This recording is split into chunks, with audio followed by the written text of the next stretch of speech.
Shalom, may the words of my mouth and the meditation of my heart be acceptable in Yahweh's sight. He is our strength and our Redeemer, and it is in His name, which is His authority, that we pray, praise, proclaim, project, and protect today's message. Amen. Olá, meu nome é Kofi, como está? Bonjour, je m'appelle Kofi, ça va?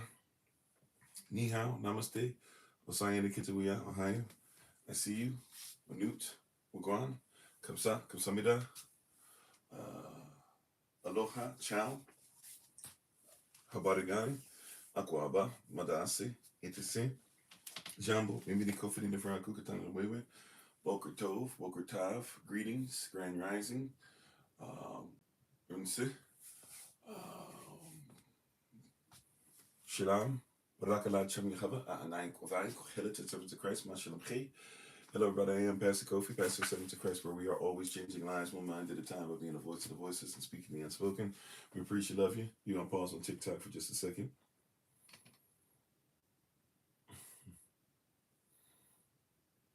Praise Yah. Alrighty, we give our honor and praise to the Most High. We give our praise and honor to Him for my wife, the Honorable Amma, who lives a life that is able to be honored. As always, you can check her out on TikTok, YouTube, her website, and Pinterest at Bloom and Flourish. Not A&D, the letter N, Bloom and Flourish. She is a healer, herbalist, chemist, and biologist by degree. You can also email her at bloomandflourish1@gmail.com. And we're thankful. We appreciate, love you. Thank you for being on, everybody. Lottie down, everybody on all platforms.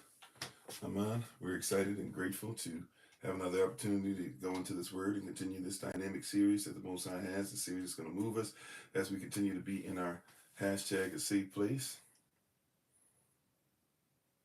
Praise Yah. Amen.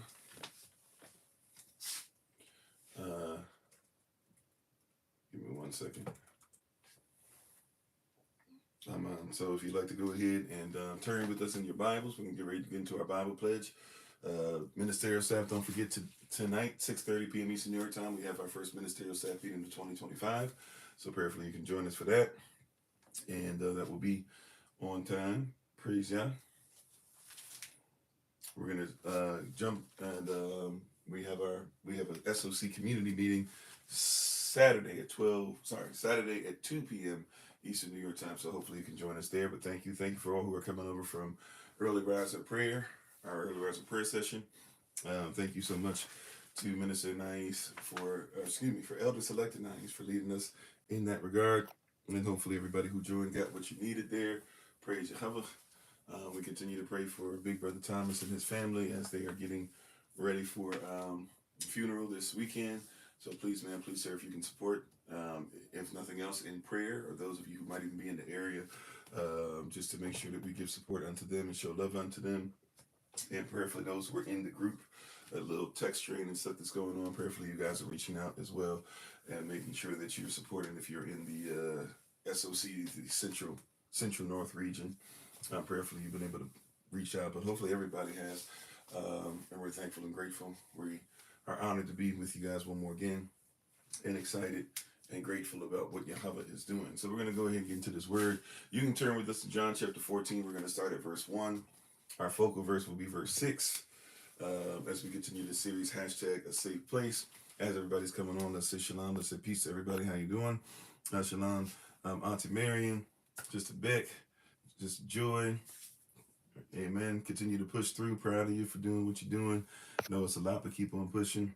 How you doing, Minister Samaya Leray? How you doing, Cultural Prospect? Everybody on YouTube, Facebook, TikTok, we're thankful and grateful to have you guys on with us on today. How you doing? Elder Select Tamara, Ghost, Sister Knight, Jay Canavan. How you doing? Sister Mignon, Cole, Wavy. Let's see. And thank y'all for the love. Thank you for any likes, shares, subscriptions. Hit the notification tab, sharing the live with others. We appreciate love you. Thank you for doing so. If you do any donations or anything as well, we thank you in advance, or thank you post your giving. We're honored and thankful and grateful for what you guys do. Minister Select Crystal, how you doing? Is it Brutal? I don't know how to pronounce it. Brutal Berlin. Not sure if I'm even close, but thank you. How you doing, Samuel? Darius? Everybody, Brother Keith, Big Brother Thomas, Minister Yasav, Lottie, and everybody. We appreciate, love you. Thank you so much once again for joining us on today. How you doing, Brother Charlie? I think I saw you pop up. Shalom, peace. Thank you for sharing the live and everything as you always do too. Big Bro, love you. As always. All right, we're gonna go ahead and turn once again, John chapter 14, verses 1 through 6. Let's jump right into it.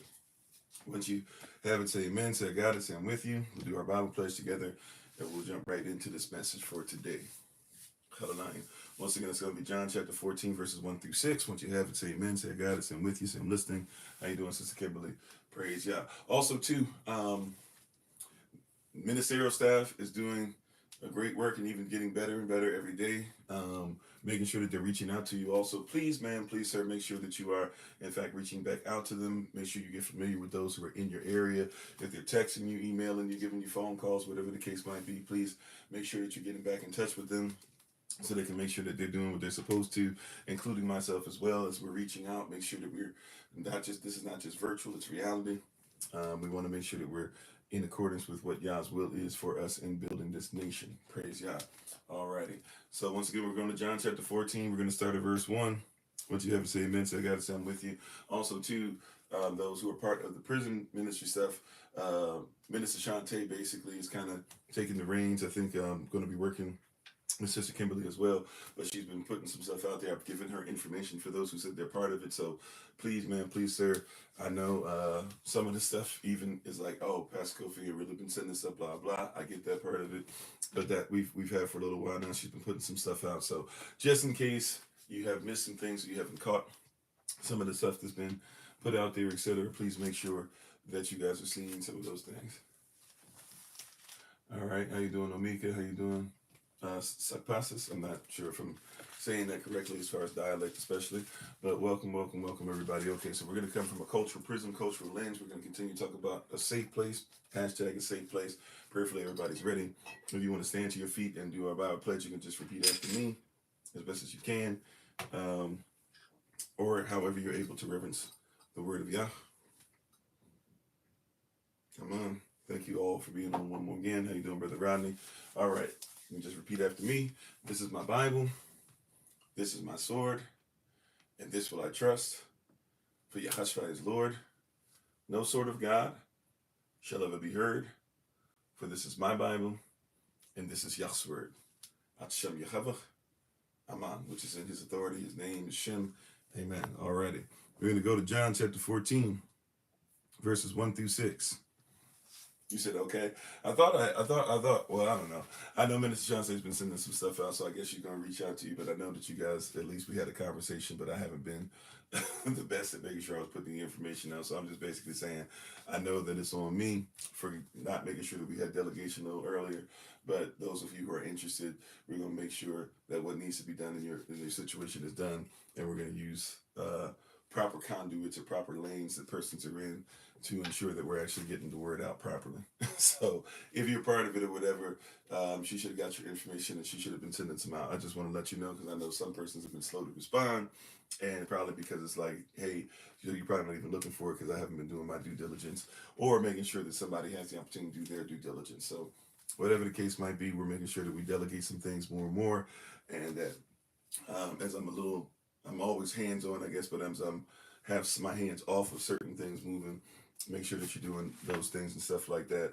And I will do my best, especially, I know there's a lot of stuff that goes on, there's SOC adjacent and stuff like that, but whatever I know about, I'm going to try my best to make sure that I'm advertising correctly, but also advertising the persons that you go to, so that we can make sure that we give them an opportunity to operate in their lanes. Praise Yah. How you doing, Dr. T? So here we go. John chapter 14, verse 1.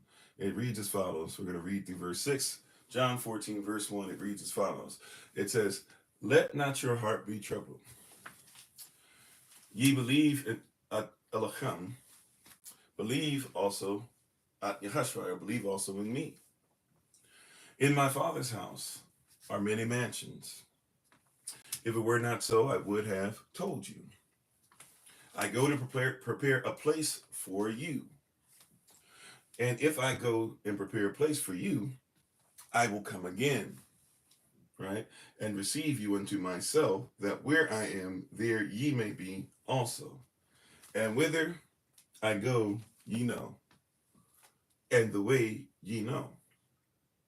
Thomas saith unto him, "Adam, We know not whither thou goest. And how can we say we know the way? Yehoshua said unto him, I am the way. Amat, right? I am the way, the truth, and the life. No man cometh to the Father but by me. I'm going to just add something on there real quick. John chapter 10, verse 10, just in case we're unclear that who Yehoshua is saying he is and the way that he's saying we should go. John chapter 10, verse 10 says like this: The thief cometh not but to steal, to kill, and to destroy. I am come that they might have life, and that they might have it more abundantly. Amen. Who is they? They are the sheep who are saved that run into the righteous tower. Amen.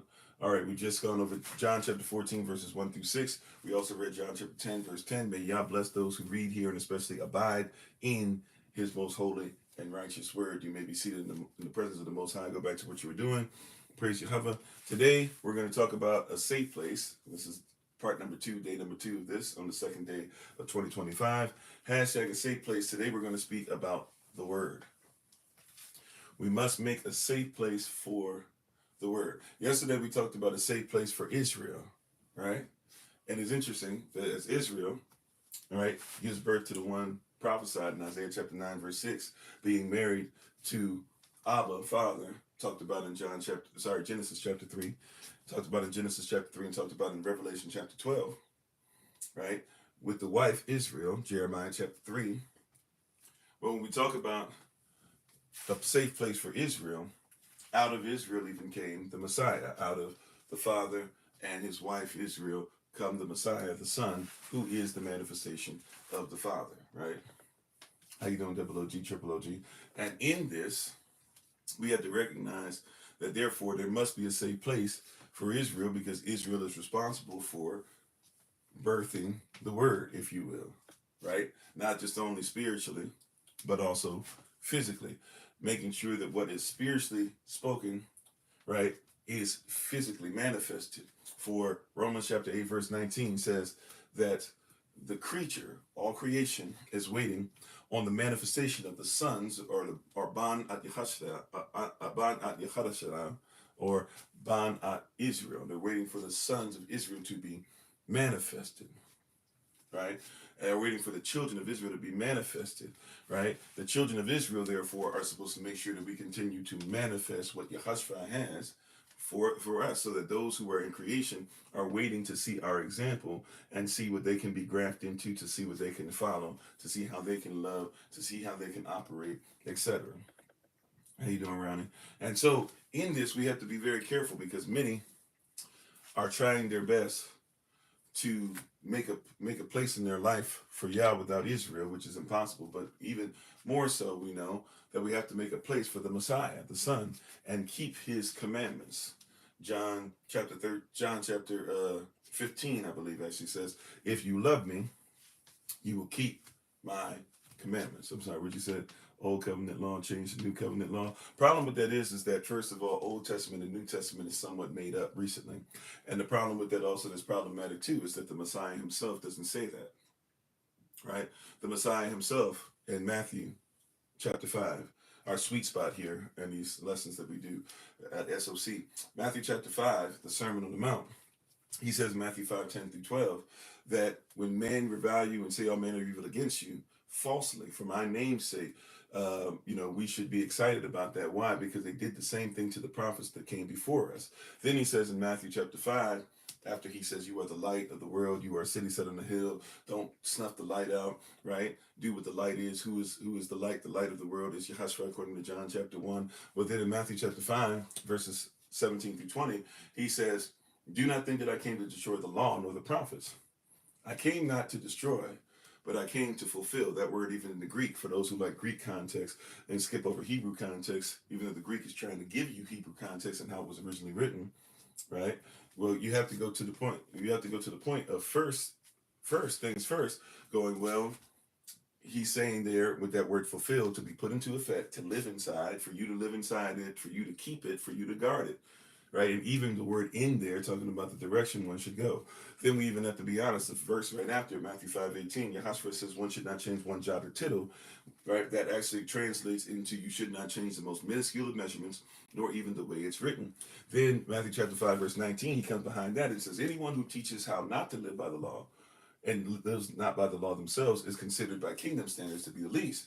However, those who live the law, right, and teach it, they are considered to be the greatest. And then he says in verse 20, you should know the law greater than the scribes and the Pharisees.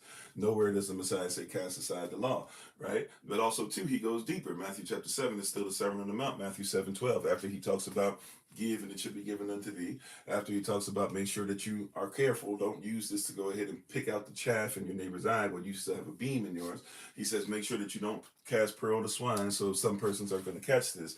For the kingdom of heaven is like a pearl, and some persons will go ahead and do what they're supposed to do as far as sell everything that they have so that they can attain that pearl and be honest about the kingdom of heaven. And that kingdom has laws, cultures, structures, statutes, etc., right? And we know that we need faith. So before somebody hits me with that argument, we know that faith without works is nothing. So I'm not talking about just your works by itself. You got to have faith in the proper place for your works to even be done correctly.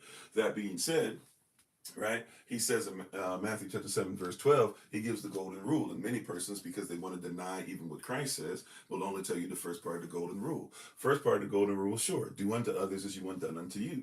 But the second part is what? For this is the law and the commandments. The standard that you do unto others, therefore, is based upon the law and the prophets, right? And then you should have that done unto you. So, which is why when we build a community and a nation of believers, we should make sure that we execute what the king says within the kingdom, rather than trying to figure out how we can get outside of what his decree is. So once again, we have to make a safe place for the word, right? We have to make a safe place for the word. We have to do what? How you doing, Prophet? Yomi? We have to make a safe place for what? For where? The word, right? The word. Where is it? Where is it located in your life? What are you doing as far as the word? How you doing, Sister Michelle? Matter of fact, Yahashua is the word. In Barashat, in the beginning, was the word, the Zara, the seed. Right? And making a safe place for the word, you have to make a safe place for the Messiah, for Mashiach, for Christ, and what he said. Right? It's got to be safe for his word in your life. How you doing, Minister Select Raj? His word must have a place of safety. His word must be a place of refuge. Right? Those who are in right lawful standing to Sadak, right? Those who are in right lawful standing, who are righteous, they go inside the tower and they are safe. This word safe meaning that they are in a place that is high up, secure, and is inaccessible. Not everybody has access to righteousness. Therefore, if you go into a place where righteousness is, the safe place for righteousness means that others will not be able to go into the same safe place. Right? So we're busy trying to figure out how it is that we can make sure that we stay in a place that is not where Yah is. And Yah doesn't make safe those who are not in the tower. You have a right to come inside the tower and be righteous to come inside the tower, or be in right lawful standing that one might come into the tower, that you might be made what? Safe, inaccessible, secure. And persons don't want to talk about that. But see, we talked about this a little bit, what was it, yesterday? You know, the more accessible I am to everybody, the less safe I am for those who are in the safe place. If everybody has access to you, right? This is why only a remnant. Shalom, how you doing, Sister Greta? How you doing, Pastor? Only who? A remnant. Only a small few. Only a little bit of persons. Not everybody's going to make it in. Only a small few. Do you hear what I'm saying, beloved? How you doing, Swarthy? How you doing, Sister Iska? Only a few. So we have it in our mind that because we are called to preach, we should preach from the world and go out into the world and give a message. But when we even are sent on assignment, we're sent to the remnant. Yahshua says, I'm going to send you out 2 by 2. As I send you out 2 by 2, what am I going to do? I'm going to send you out 2 by 2 to look for safe places. You go out and you give the word. And if somebody invites you into their house, then they're inviting you into a place to where you're not around everybody else. Invites you into their house, their family. Right, when you go in and you establish word, you establish ways, you announce shalom, peace, the kingdom's peace, the king's peace. Right. Who is the word according to Isaiah chapter 9 verse 6? A son was to be born, a child was given. The government shall be upon his shoulders, and his authority when he walks in shall be what? Wonderful Counselor, the mighty Elohim, everlasting Abba, and the Prince of Shalom, the Prince of Peace. We walk inside and we bring his peace with us. And if that peace is not accepted, what are you supposed to do? Turn, right? Put your shoes back on, wipe the dust from your feet so you're not carrying anything that's not of Yah's peace with you, and walk back out. Because your assignment is not to make sure that you stay in the world to preach the word. Your assignment is to make sure that you preach word that causes others to come out the world and into the kingdom. How you doing, Minister Select Akita? Are you hearing what I'm saying today, beloved? Our assignment is not to fit in. Our assignment is to let others know why you shouldn't fit in.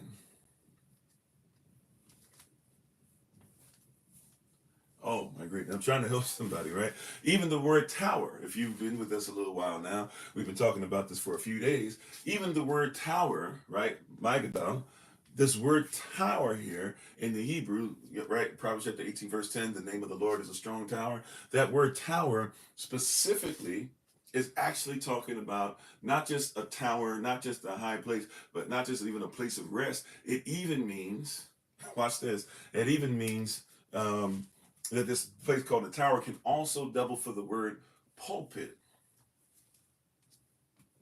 So the place that we're preaching from is high.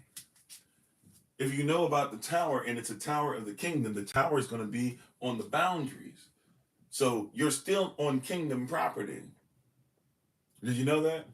When you're going into the tower is not everywhere. The tower is attached to the wall. Look at how Jerusalem is built. Whether you want to talk about this from an existential point of view, if you want to talk about this esoterically, if you want to talk about this psychologically, if you want to talk about this from the place of being a parable, if you want to talk about this physically, you've got to look at what is being talked about. If the name of the Lord is a strong tower, where is the tower located? How you doing, Rasta? Respect. We're going. Right? Where is the tower located? Is the tower located outside? See, a lot of you don't know. If somebody runs up on a city, they say they're trying to get to a city. You know that first things first, they already violate. If there's a war going on, if somebody's trying to put somebody under siege, or somebody's trying to attack a city, and the city has walls, boundaries, really the walls are built within the boundaries. Right? So that means that somebody already has to trespass just to be able to get to the wall. How you doing, Coco Diva? Are you hearing what I'm saying? In other words, if somebody's going to attack the city, they have to first get past. They have to go past what? The boundaries already. See, technically the tower, the wall is inside of the boundary. You hear what I'm saying, beloved? For those of you who are into what's going on with the crisis concerning those trying to cross the border to get into the United States corporation. How you doing, Big Roy? Well, guess what you got to do? You got to actually go across the boundary. When you go across the boundary, then they might start having to say, we might have to go arrest you. Then they might have to say, we might have to try and fire on you, right? If some of you go back to the 80s, you know, when the Berlin Wall fell, well, all the stuff that was going on with the Berlin Wall for years and years and years, when you go through, there was a boundary. You're not supposed to cross the boundary. If you come in through the boundary, then you were fair game. Right? I'm not saying that it was righteous. I'm just trying to get you to comprehend how kingdom works. How you doing, Miss Q? I'm not talking about regular stuff. I'm talking about kingdom. I'm not talking about just anything. I'm talking about kingdom. I'm not just talking about whatever you want. I'm talking about kingdom. In the kingdom, there's boundaries. And if there's a wall that's going to protect you from being able to get in somewhere or come in somewhere, you got to realize first things first, there's a boundary. And so that person's already cross the boundary. So inside the boundary, right inside the boundary, you want to make it somewhat close, but right inside the boundary, then you start putting up a wall. And if you want to make sure that the wall is there, you make sure that the wall has certain features to it, to where, even there's doors to be able to get in and out. You want to make sure that there's multiple sets of walls. Inside those multiple sets of walls, you even set up little spaces and gaps. So if somebody gets past the first set of walls, you can go ahead and make sure that you're taking care of those that are coming through and all those different things. But also, too, you make sure that camels can get in and out. That's what the eye of the needle is and all that stuff, to where if they need to get out, or resources, rather, excuse me, need to be able to come in and out. You make sure all those things are there. But then, right, you also will connect and build certain towers, because you want to have places to where, yes, on the walls, you would love it if persons can go ahead and defend the wall, but you also want to have towers so that somebody can be in a place of defense and be protected at the same time. Right? So this word tower, when they describe this word tower, that we can use this word tower, by Agadal, we could actually use this as a word for pulpit. When one is in the pulpit, so to speak, it's supposed to be a place that's strong, right? That's Oz. It's a strong tower, but also at the same time, it's supposed to be a place where we are protected as well. That's why if you are called to the Most High Yah, there should be no problem with us making sure that we protect the word that you give, because we're not protecting you just because, we're protecting you because you're a representative of the kingdom and you defend the city. Therefore, you're not in the tower just because, you're in the tower because you need to make sure that you have a place of defense. If the defense of the tower is weak, if it's easy to shoot arrows inside of the tower, if it's easy to shoot bullets inside the tower, to shoot the slings inside the tower, right? If it's easy to go ahead and do that, then it's not a strong tower.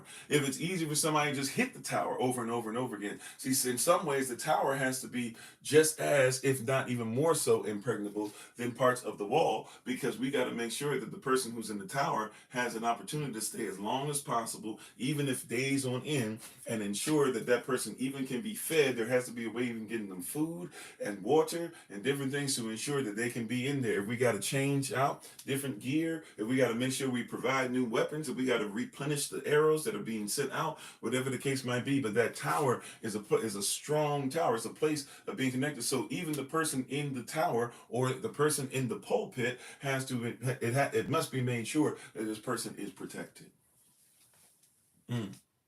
So even those who give the word, Yah has made sure he's built a place that is safe for you in the tower. Do you comprehend how important it is to make sure that the tower is protected? We must have a safe place for the word. Your life, you need to be around persons who make it safe for you to be in a place of defense. That's why you are a keeper of the word. You keep the word, you guard the word. And anybody who tries to say anything different, you make sure that you defend it. Now watch this. Some person say, well, you don't have to debate all day. Yeah, you're right. I don't have to defend all day because I don't have to be in the world all day. See, this is when we mess up. Right? We're not trying to defend everything in the world. We're not trying to always go out into the world. Unless sent on assignment, especially if you're a keeper, if you're a watchman, if you're hired by the Most High, so to speak, if you've been called out of darkness into his marvelous light, you only go where you're sent. See, we're thinking too much like the world. You're not going everywhere. You go where you're sent. Pastor Kofi, why aren't you making sure that you're talking about this? I go where I'm sent. You're not going to defend every last person that exists on the planet? No, I can't. First of all, it's impossible. Secondly, I go where I'm sent. If you're sent to that person, then go there. But I go where I'm sent. I love you where I'm allowed to. That also means I love you where I'm sent. I'm not sent to everybody. I'm not sent everywhere. I'm not sent to do everything, right? I'm sent to certain persons. So if I leave kingdom, it's because I've been sent on assignment. If you see me somewhere, you say, this isn't what I like, and this person will get mad at you. This isn't what I wanted. This isn't what I like. This is what I decided. I thought that you were going to blah, blah. No. I'm going to tell you from Jump Street, I'm going where I'm sent. I protect the word. Right? So I only go where the word is sent. Somebody caught that. I protect the word.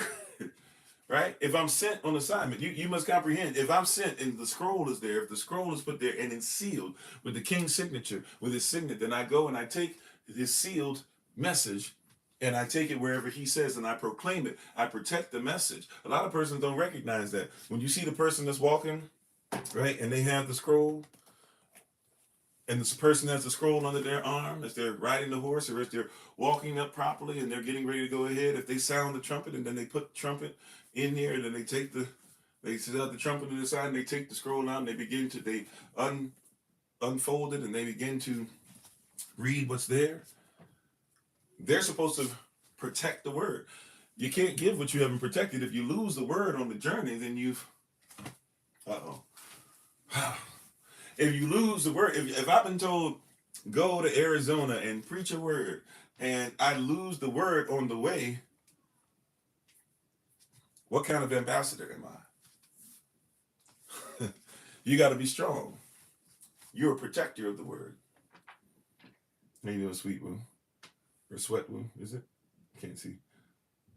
Right? You got to be a protector of the word. If you get lost along the way, that's a bad place too, right? So I'm sent with a specific assignment. The word that I speak is specific for a specific people, for a specific destination, for a specific journey. And I'll also be given angels, bare minimum, if not those who are my brothers and sisters, who will make sure that they protect me and watch my back along the way as well. Because if we're sent with a message, right, the message must be protected. If you're sent with gold, the gold is protected. If you're sent with a check, or that's how banks even started, persons couldn't carry all the gold. That's why they had these huge invoices. It was not just because of that, but you had to have enough wealth to not only carry gold, but protect the gold.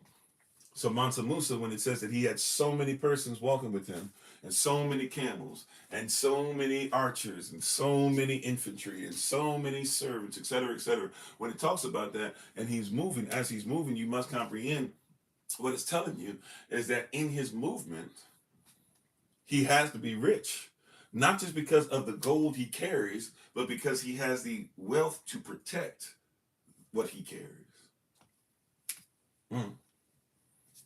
And as we said yesterday, many think that they are poor, but really you are rich. Do you not realize if Yah's given you a word or an assignment, he has given you an envoy or envoy, whichever way you want to go with that. But he's given you protection. He's given you your entourage, if you will.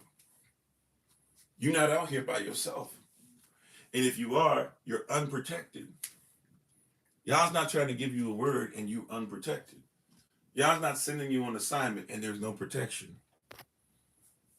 If we got this, we wouldn't even be upset. Sometimes we get upset with stuff. I can't believe, I can't believe this and that. I can't believe I'm being sent. Have you thought about the fact that you've been sent and you are already protected? Have you thought about that? That if Yah told you to do it, you should do it because you're protected. Now watch this. If you don't move where Yah tells you to move, then that means you're unprotected.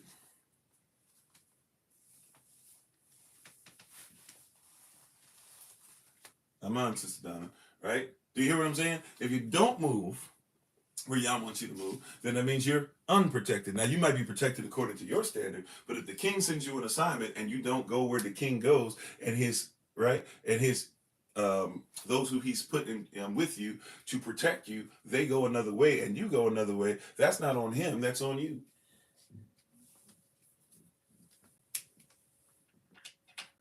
How you doing, Sister Shima? Come on, brother. Come on, Prophet Jonah. Come on, Brother Jonah. Teach us again. Teach us with your life.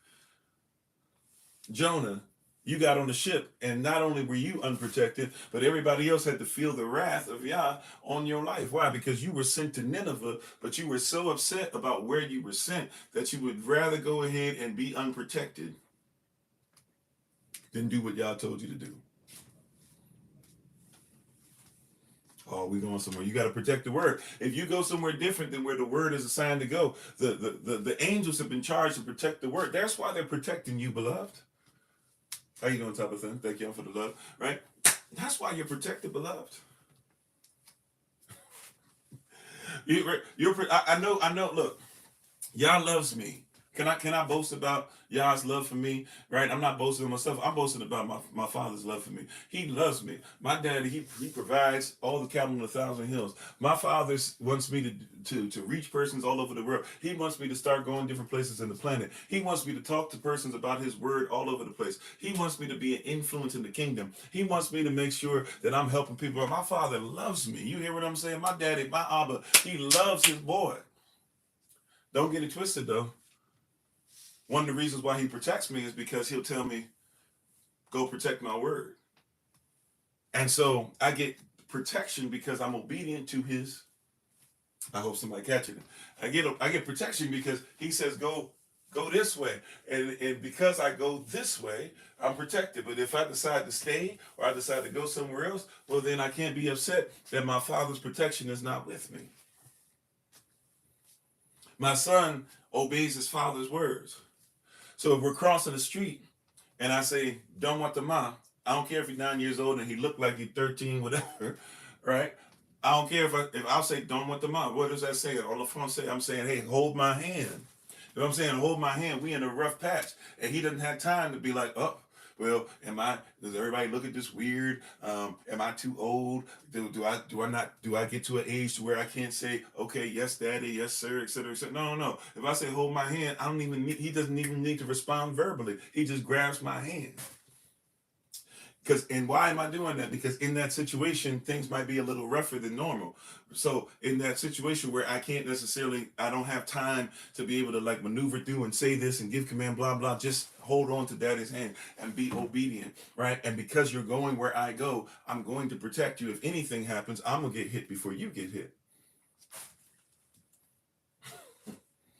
Right? But you gotta see, so you gotta realize that when you protect the word, the word protects you. How you doing, Barak? How you doing, D? When you hold on to the protection protects you. The word is Yehoshua. When you hold on to Yehoshua, he's the protector anyways. You hold on to him and you carry your cross like he carries it. He already gave it the ghost for you. Abraham, when you hold on to Yah's hand, and go ahead and don't stay your hand until he says stay it, he will reveal to you he had a ram in the bush. But just follow me. Follow me. Believe in me. Honor me. Respect me. Extreme respect is what worship is. You must protect the word. The reason why you're protected is because of what you carry. If you would carry the word, protection comes. That means you should protect what you carry.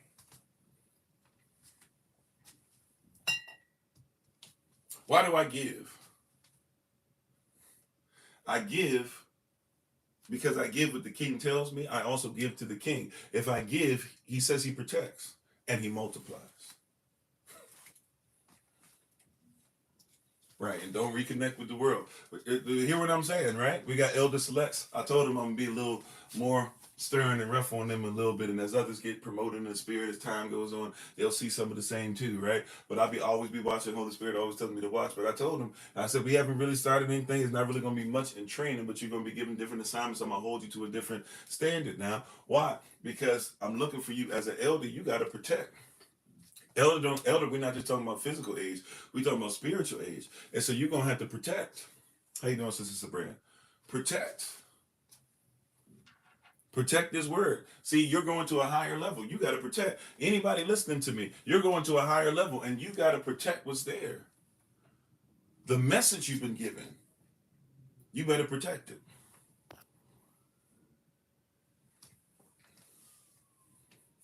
The message that you have been given, you better protect it. The message, do you hear what I'm saying? Let that resonate in your spirit. And there's a certain price you pay for protection. I hear you, right? If you're going to lose sleep because you're protecting the word. Don't lose sleep because somebody else is attacking you. Lose sleep because, oh, you know what? I could have given more. I could have given more time to that. I could have prayed a little bit more. Man, you know what? Let me get up and pray now. There's no time like now. right? We say all these terms, but put it in your protecting of the gift and the calling and the word that you've been given. Protect your husband, because he's supposed to protect you. Cover your head. He's supposed to protect you. Protect your wife. She's supposed to multiply what you do. Right? Honor that vessel. That word weaker vessel there, also part of that definition, means to be precious. If you have something that's antique, you take more time with it. If it's more fragile, you'll spend more money on a lot of stuff that's more fragile. Why? Because it protects. I know some of us come from places to where you don't necessarily get the fragile things or whatever. No, right? But like you try your best. No, sometimes when you start going up in value, when you start getting certain places, you realize how fragile some things are. There's some things that actually you don't mind that they're fragile because I paid for it. And if I paid a certain amount for it, if I've given a certain amount for it, then guess what I expect? I expect that it will be fragile. I must protect it even more. How you doing, Brother Ali? Right? I'm not in this price range, so I'm not acting like I can afford this, but hear what I'm saying, right? To the person who can afford the Lambo, easy. To the person that can get the Bugatti, right? To the person that can get the GNX, I believe, whatever these cars are. To the person that can get those, if you can get that, you're not just gonna let anybody get in that car. If you do, you deserve what happens to it, right? But if you can afford the expensive, $2 million, $3 million, $5 million car that you can't even ride in everywhere, there's a certain level of protection that comes with it, right? I remember when you grow up, and especially when you in your daddy's car, a lot of times you can't even eat in there. And if you're gonna eat in there, that's a special occasion. We must be doing something right, or we must be running out of time or whatever, because Dad gonna let us eat in the car. But it's because the car must be protected. How you doing, Ken Cooper? Right? The vehicle must be protected. Why? Because it serves a purpose. And it's what we've been given to be able to get from point A to point B. And even back in the day, the vehicle that Daddy was driving, that thing, I had, Dad got muscle cars, Dad got, Deuce and the Quarter, Dad got, the big old van, even when Mom got sick and stuff, and he had to make sure that he put something together to make sure that Mom could be taken from place to place. So he got a van, stripped the inside out, put some place for us to be able to sit in the back with her, and made sure that she could be strapped in the wheelchair and be safe. Made sure that she was safe. Made sure he had got an extra seatbelt put in there to go across up top to make sure she was safe. Make sure the brakes are on and make sure that the wheels can be in a certain place to make sure that she's safe. So that vehicle, he took care of the vehicle because the vehicle took care of his family. He protected the vehicle that he was given to allow his family to get from where we were to where we were going. And this vehicle right here, beloved, how you doing? Tamar, excuse me. This vehicle he's given us, how you doing, Brother Lamar, is what? Getting us from point A to point B. You said man worship what he creates over the value of what Elohim creates. Man can, sure. I don't know exactly, but I guess you're saying, man, is it possible that men worship? I'm not sure exactly what you mean. Man worship what he creates over divine. Oh, of what Elohim creates. Well, yeah, or even what man can alter, because ultimately, man altered the wood to make it the chair, but Yah made the wood. He gave you the vision for the chair. So, but we protect the word is the context I'm coming from today. Makes you think about your temple, how you treat it. Yeah, but we protect the word. Protect the word. You said when you know someone intimately, you call them by their name. All right, amen. So protect the word. What are you doing to protect the word? How you doing, Donovan? What have you done to create a safe place for the word in your life? How does that word operate in your life?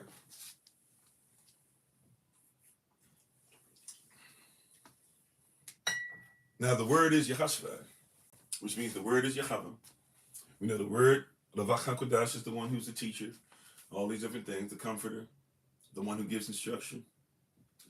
So what have you done to create a safe place for Zara Alacham, for the word, the seed, for the thing that's supposed to impregnate the belly of those around you? Because if you've been given the word for word in Hebrew is also a word that doubles for the word seed, as it was planted in the garden. Also the word seed if it's planted in the womb. So what have you done to make sure that your word, when you speak it, right? First of all, it shouldn't be your word. That's part of the problem. You shooting blanks out here because you shooting your own word. The reason why the prophet was told that not one word that he preached would fall to the ground. The reason the prophet was told that not one word that he preached would fall to the ground is because he said, you'll only speak my word. One of the reasons we should protect the word of Yah is because it's guaranteed growth. Why isn't that word growing in my wife? Check to see if it's Yah's word. I'm not saying it can't be. I'm not saying she can't listen. I'm not saying that women can't make mistakes. Hear what I'm saying, though. Husbands, right? When you speak a word, see how it's getting there. See if it's fertile. Yeah, the ground has to be fertile, but you have to carry fertility as well. You got to be fertile as well. If your health is not right, bro, you're not going to get somebody pregnant. Right? Just saying. Right? If you're not healthy, you can't give something that impregnates the wife, not just physically, but spiritually. Not just physically and spiritually, even psychologically. You cannot have something that hits if you don't even have a way of making sure that you are healthy within yourself. If there's no blood flow, let's just be adult. If there's no blood flow, there is nothing that is erect. There's nothing that stands up.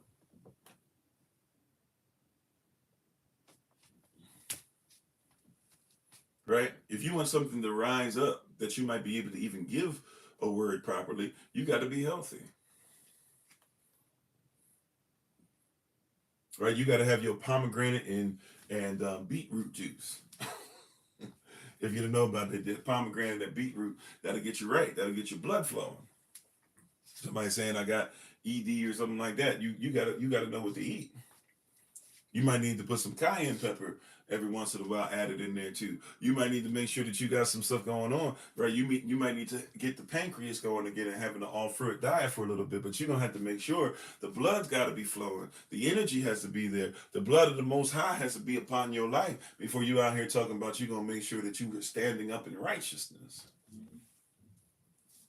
Come on, somebody. You got to protect the word. And in the same way that you'll protect, right? Let somebody get ready to kick a soccer ball. What they do? Right? That's why you wear a cup if you're sparring. Even if you're boxing, somebody might hit you with a low blow, whether on purpose or accident. You better make sure, because somebody can accidentally, even if they don't mean to, even if it's not their will to, they could accidentally mess around and cause you to be in a place where, so we protect the things that we know are supposed to give life. It's a natural response. Animals protect themselves down there. Human beings definitely should. But in the spirit, are you protecting the word, the zara, the place that the seed comes from? Beloved, are we protecting the word? Are we protecting the seed? It is the seed that will give birth to generations. It doesn't become the woman's seed. It doesn't become Israel's seed until first the seed is even there. So then also too, on the opposite side, Israel, are you ready to receive the seed? Are you healthy enough? Does your life, does your environment, is your womb, is your body? Right? This is why a lot of you get the word.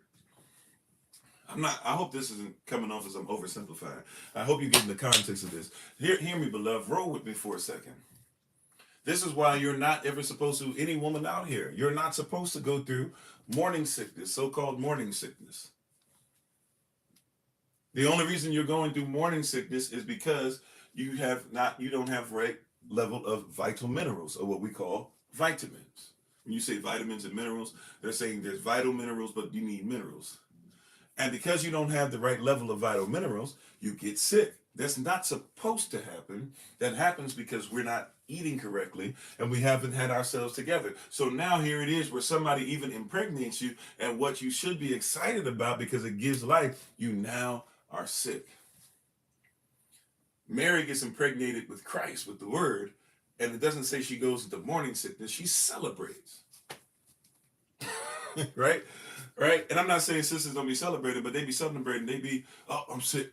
Right? Over the toilet all day. Let me go out. Let me see. Oh, okay, I'm there. Let me go ahead and show my husband. And you trying to celebrate, but you, right? But what you've been impregnated with, you got to be prepared to have. Otherwise, what Yah has for you, it can make you sick.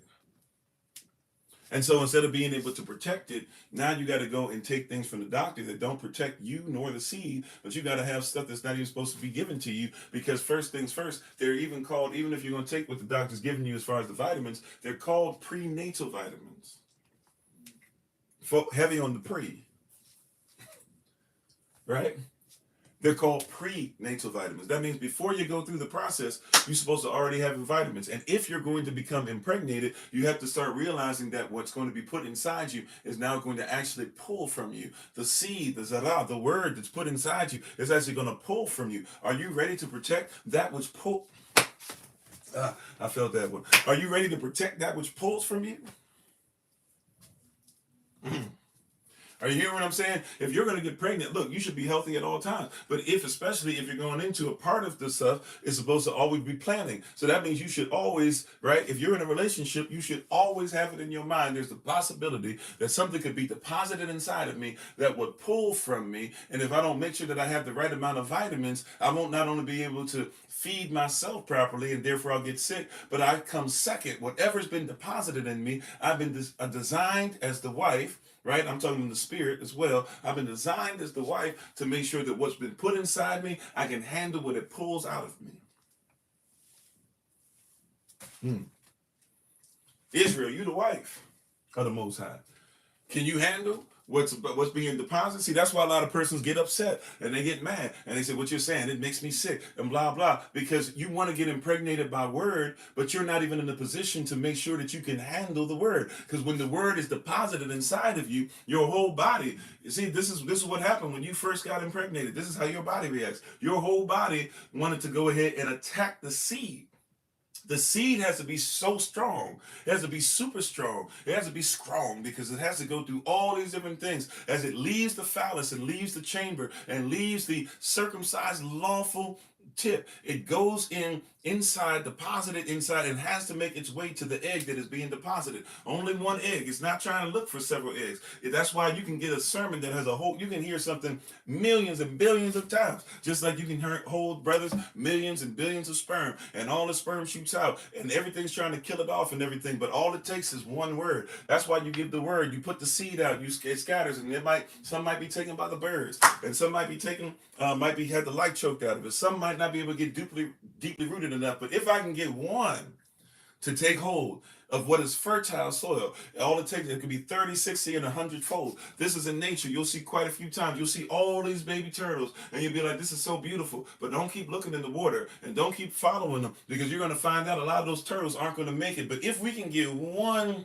strong turtle to pop up out of what feels like millions of them crossing across the sand, if we can get one strong turtle to go through some things and to go through a lot of different things and to make it through and endure and be protected, then it can grow into a place to where even if it's slower, even if this and that or whatever, it still can be in a place to where it gets so big, it gets so old, you can't do anything with it anymore.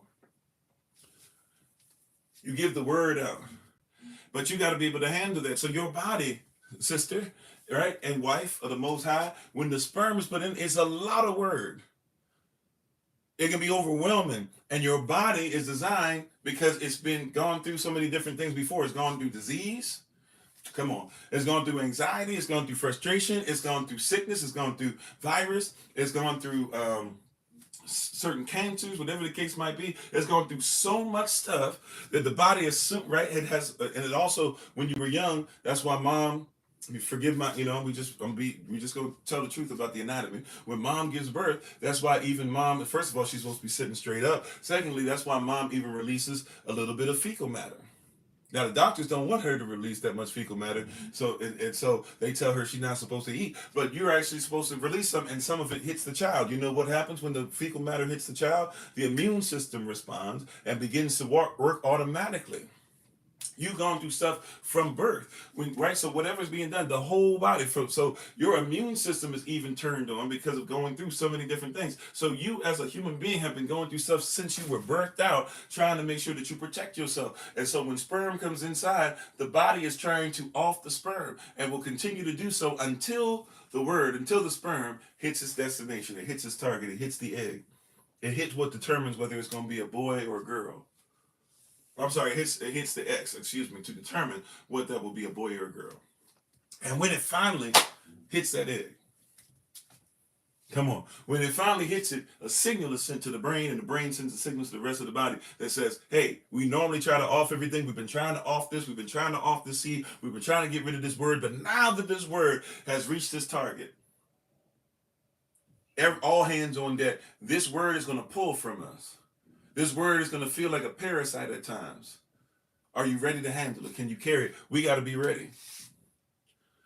Right? And so what's happened for a lot of us is that the word has gotten inside of us, but we weren't living every day prepared as if the word was going to become manifest inside of us. We weren't living every day like we're supposed to be impregnated with the word. We haven't been living like we're supposed to be ready to go ahead and give this word to thousands. We haven't been living like our businesses are going to take off tomorrow. We haven't been living like our finances are supposed to flow. We haven't been living like I trust Yah and Yah first. We haven't been living like he might tell me to be on assignment. We haven't been living like, hey, I might have to go ahead and not even realize, because I'm not sick, I might be carrying something and not even realize that I'm carrying it. If I'm doing it properly and I've got the vitamins, I might be carrying a baby and not even know it. There's persons who carry babies to full term and don't even know it. They go to use the bathroom, they squat down in the normal behavior that one should when they're going ahead and their water breaks when they have birth, and then all of a sudden they look down and guess what? There's a baby. I got to take care of something. My body was, even though I didn't know it was coming, my body was so healthy, or at least it had the vital minerals that it needed, to such a degree that I couldn't even tell. Oh my greatness. Now I know there's different reasons why somebody might not be able to tell. I'm talking about context here today. Praise God. The context of talking about what? Protecting the word. The word is in you. You got to realize some of you have been carrying word and don't even realize you almost a full term. Hallelujah. Whoever that's for, right? You almost a full term and not preparing yourself. You don't have your house ready. See, you should have a house ready for the child way before the child gets here. You should be, that's why he who finds a wife, she's pre-qualified. She's already been trained to be a mother. When I show up, I'm not looking to find somebody who need to be taught how to be a mother. In our culture, according to Titus, the elder sisters have been teaching her since she was a little baby. She's been being trained since she was young, right? She shouldn't be trying to figure out how to be a mother when she got with you. You should be trained on how to be a father once you got with her. This should be stuff that's there automatically, but we have arguments about this stuff because persons who are untrained, who are not trying to do what y'all wants, and who don't care about thinking about generations down the road, that's why you date. Dating's not even in your Bible, right? Dating doesn't even really make sense, because what does dating do? All these persons going on dates and dating and being with together 5, 6, 7 years and all this, but a date expires. If I go into the store and I have a date on an item, it means it's going to expire. You have a mindset of, hey, eventually this is going to expire. And I hear persons talking about marriage like this more and more now, right? That's why marriage doesn't matter. It's just I'm just going to lay down with this one. I'm going to spend 2 weeks with this one. Man, we had a great run. We were together for like 5, 6 years. That's pretty long, right? Not thinking that before I get with you, mindset is, if you're going to be my wife, you're going to be protected. Because what I put my seed in. So in our culture, sex is marriage, marriage is sex. If my seed is going to go inside of you, it means that you are going to be protected. I'm not allowed to put my seed everywhere, because wherever my seed goes, I got to protect it. My greatness. Oh, my greatness. Wherever the word of Yah goes, I've got to protect it. If Yah gave me the ability to produce seed so that we would continue to go on for generations, then I've got to protect wherever the seed goes.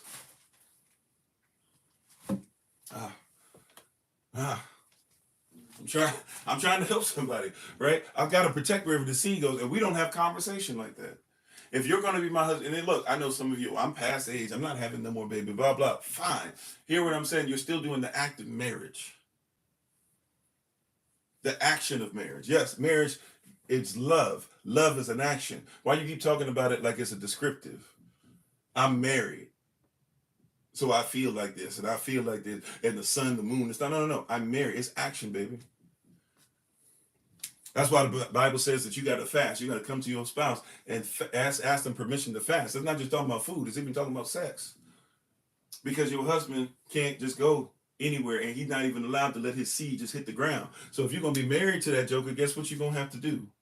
Now, he should be respectful of your body. He shouldn't abuse that right. Hear what I'm saying, though? Sometimes, sisters, your husband, he going to need to have that itch scratch. Y'all know what it is. And you're going to be sitting there, and you're going to be like, man, okay, go ahead, come on. Come on, go ahead and get something. I'm going to go ahead, I'll get in the mood. But, I got this laundry to do. You ain't say that to her. But, I got laundry to do. And I got I got to pick this up. I got to go to the store. And he going to be sitting up here. He want this now, but I better make sure I make his dinner, huh? That's how he be thinking. So I know, right? Right? but hey, brother, sister, that's marriage. And guess what? In the 6 basic human needs, his number 1 need is respect. His number 2 need is marriage, is sex. I'm not trying to tell you that you got to have your body controlled. What I'm trying to tell you is you signed up for marriage. And if your husband's supposed to go 6, 7, 8 months without sex and then get it a couple times and go 6, 7, 8 months again, then you say, why are you holding back on me? What do you mean he holding back on you? Now he doesn't expect it. So now he's supposed to be, now he's sitting up there, and now he starts trying to figure out what to do because he's tired of having wet dreams. Can we be adult? Now he having wet dreams and this and that and all this other thing or whatever. And you sitting up there, well, you should be, did you just marry me for my body? No, I didn't marry you for my body. But hey, your body is one of the things that helps two become one. We signed up for this. We don't want to have a time of conversation. We don't want to admit that this is something that's part of it. You're so spiritually minded that you have no earthly value. Matter of fact, that's not the right spirit to have anyways. Oh, I know somebody don't want to hear that. How you doing, Brother Craig? How you doing, Sister TJ? Protect the word. Protect the zarah. Protect the seed. The seed must flow. Yah is the husband and you are the wife. Guess what, baby girl? Every once in a while, you need to make sure that Yah, bare minimum, is making sure that he releases seed. It's righteous. He's the husband is built for that.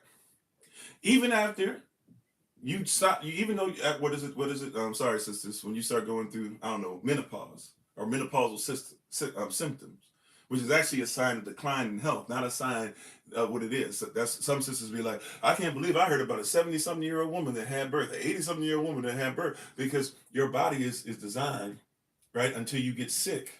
Your body is designed. I know they keep telling you you only finite and you can't do this and blah, blah. No. Your body is designed to keep on going.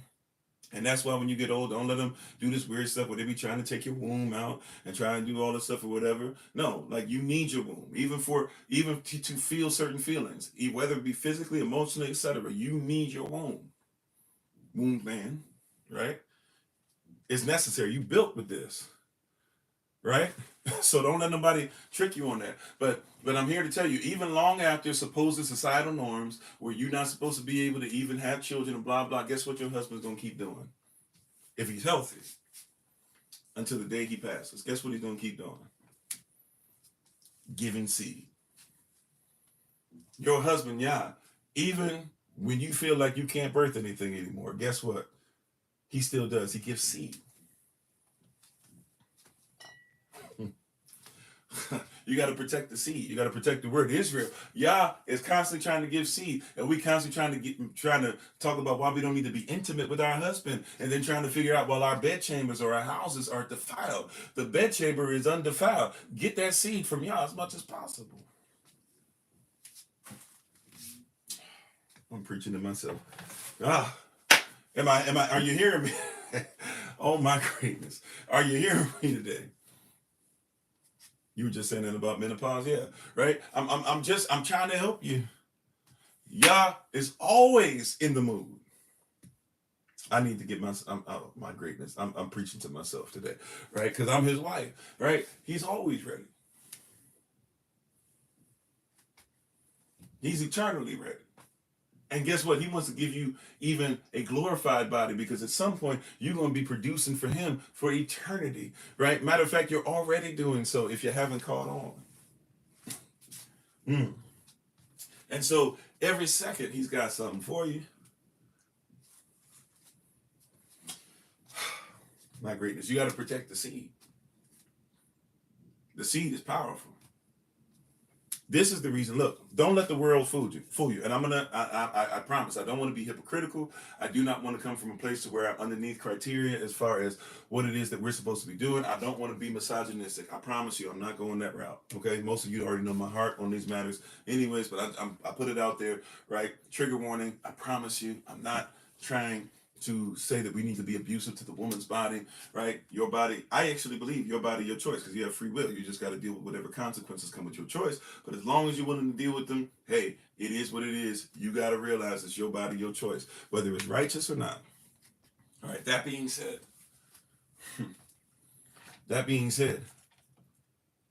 if I am going to be with my husband, Yah, in the spirit, okay? If I'm going to be with my husband, Yah, in the spirit, guess what? My body is no longer my own. And it's easy to say that out loud when it comes to Yah. It is.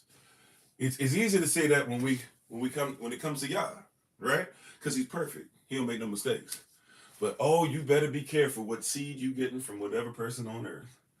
Because when you get married, sex is marriage, marriage is sex. You know, in our culture, when persons actually get married, there's supposed to be a time during the ceremony where the husband and wife go away and both are supposed to be virgins. And when they have sex for the first time, the only person they're supposed to have sex with for their entire life, right? If Yah's will be done, the only person, when they meet up and they have sex, the father of the bride will then go in the room and he will pull the sheet out to show the sperm and the blood that are both on the sheet, showing that, because sperm is blood, right? So blood of the woman and blood of the husband have both been spilled on the sheet and have both gone inside, literally inside of each other. And therefore that is the second that's really the marriage contract. That's how they would do stuff. And he would bring it out before everybody and wave it in the air and everybody would celebrate. Yay! Now I know that's too far for many nowadays, right? But we would have, before, a lot of stuff was over sexualized and, our people were done dirty and a lot of stuff was done through slavery, et cetera, et cetera. Before then, persons would have been excited because two became one. And if anybody ever wanted to get a divorce, they would have to go before the father of the bride, and if they wanted to get divorced, they would have to tell him why they were getting a divorce, and he would pull the sheet out. He would pull the sheet out and he would put it in front of him. And he would say, you need to tell me why my daughter's blood is no longer on your hands. It's a contract. It's a covenant. You said, what if she doesn't bleed? I mean, there are women who don't bleed here or there, right? That's not a normalcy, by the way. That actually, as much as we're trying to make that a normalcy, that's actually not a normalcy.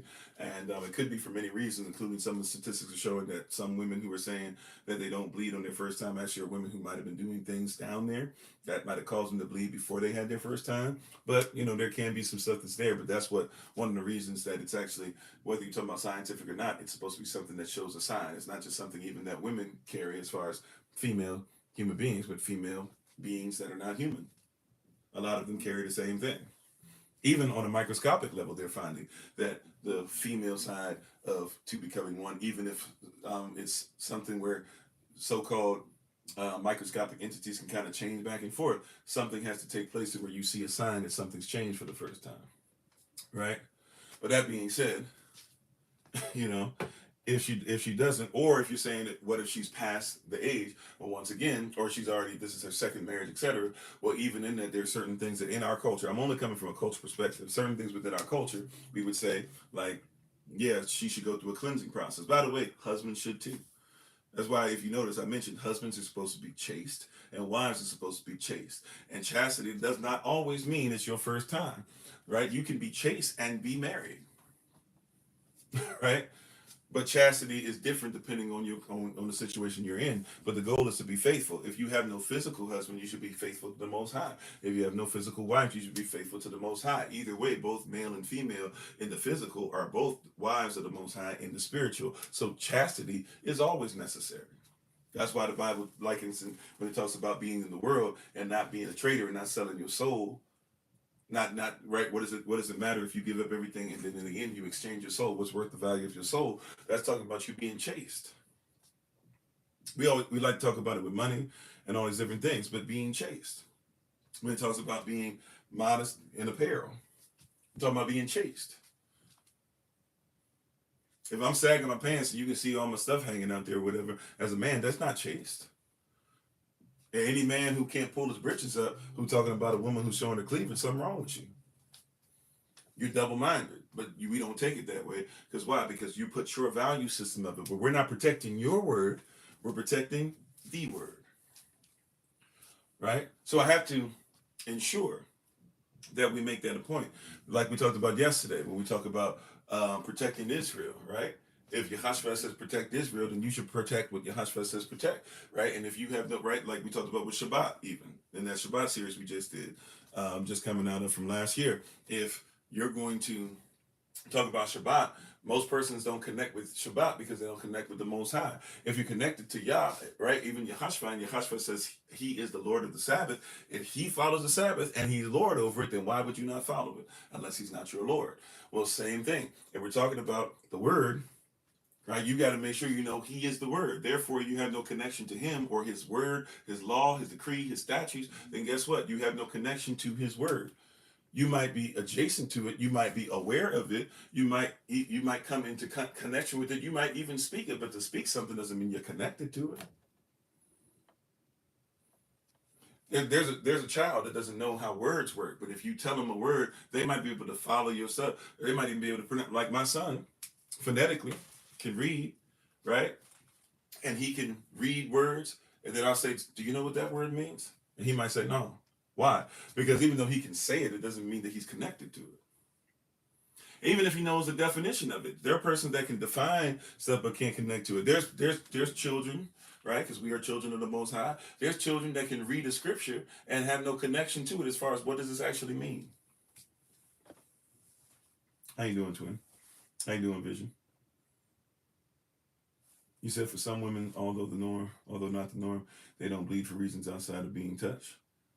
Okay. Or if we're talking about what? So, well, like we said, if you want me to go down that path, and obviously I'm not going to act like I'm a doctor of doctors. So if you're saying, okay, there are women that don't bleed this and that, okay. I don't know if that, so therefore, if this part of the teaching means that everything I'm saying is not right or you can't listen to it, I don't know. But sure, I got you, right? you know, there are some, right? There's some brothers who have erectile dysfunction, but it's a dysfunction. The goal is to try and make sure that they don't have the dysfunction, right? I'm not going to make fun of the brother that has it, right? But the goal is, if we can, let's try to see if we can correct it. The world doesn't have you correct it. The world just says, whatever, right? The world just says, you're getting older. You're not supposed. No. Abraham was still having children in his hundreds. you know, if he's 100 plus having children or whatever, and there's many persons who have relationships, even weird relationships, right? And you don't have to have Viagra either to do it, because that's something that you, right? Viagra and Cialis and whatever, all these little things you can buy at the gas station now, right? You have some stuff that's natural even. Get your fruit intake up. Make sure, I even mentioned earlier, what was it? Beetroot and pomegranate juice. By the way, it's red, deep red. Why is it red? Why is that important? Because blood flow. Has some cayenne pepper. Why was I saying that? Because it's blood flow. Right? There could be a lot of different things, even over years. There are men who get lumps down there and people just automatically say it's cancer. It's not even cancer. It's just that you having issues and there's stuff that's restricted and there's things that aren't flowing. Could even be some things going on with parasites, building homes inside you, whatever. Push them bad boys out, right? But what I'm saying is ultimately, like the goal that I'm really talking about is protecting the seed and talking about how something contextually within culture. So if somebody's like, okay, yeah, there are women that don't, I guess I get that, right? Not a rebuttal? Okay, well, I'm sorry.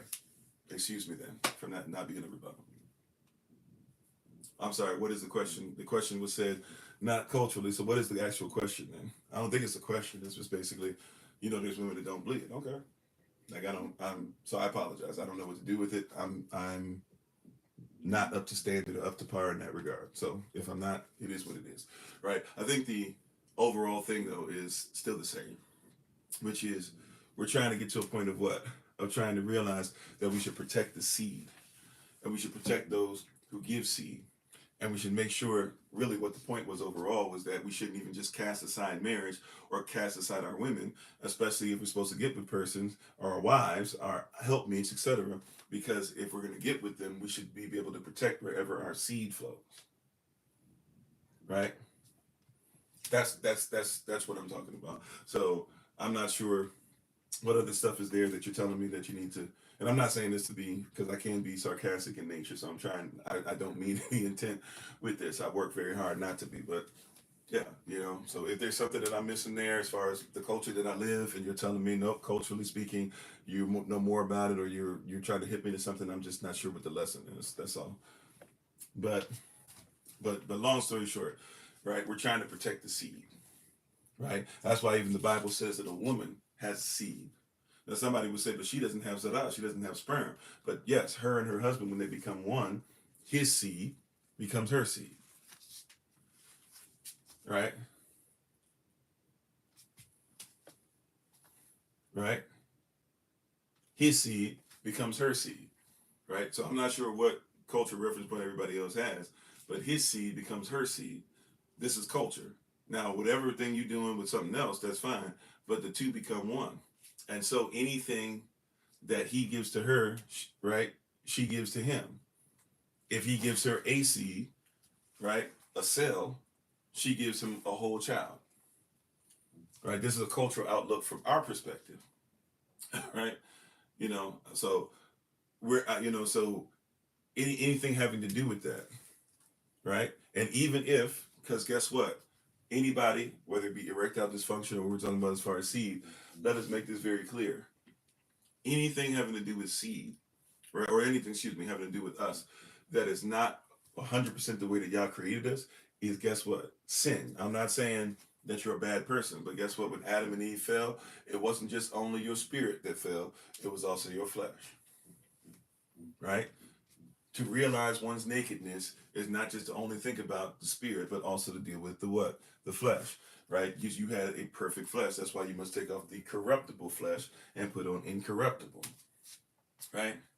So in dealing with stuff as far as a perfect word and you being a perfect being, remember, we're going back to the original intent. That's what salvation is, to salvage something.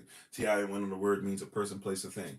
And so back to the original intent of the message is to what? To protect the seed. That also means I must protect what the seed goes into. That also means the person who's going to bear the seed must be able to protect themselves. Going back to what we were talking about initially with what? I must make sure that if I'm going to give birth, I must have those vital minerals pre-natal period. If I'm only coming into this talking about, well, now that I've been affected, now that I've done, now that blah, blah, now I'm sick, blah, blah, whatever. No, you're sick because you didn't think about it or you weren't prepared pre-natal. Right? Prenatally, one should be prepared for the seed because the seed is supposed to take from the host. Did you catch that? Can I say that again? The seed is supposed to take from the host. So you got to protect yourself enough to realize that even Yah's word will take from you.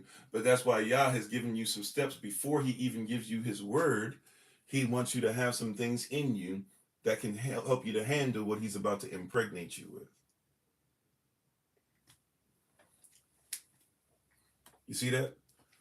He's about to give you his word, and he wants to give you some things to help you vitally, mineral-wise, to ensure that your vitality, your vitals even, continue to be what they're supposed to be, right? If you're somebody who deals with gestational diabetes, there's something that your body is going through that it wasn't prepared for, right? Normally you might have, right? So if you weren't prepared for certain things drain you. You say, oh, I'm diabetic. Oh, I get this dark line on my neck, or I got dark this holding on, or this and that, or whatever. Some of that is what? Not just melanin flowing and things like that. Some of that is because you're having diabetic symptoms, because your body was not prepared to be pulled. So even if you had levels that were just for you, you're not prepared to have something that's for you and whatever and somebody else.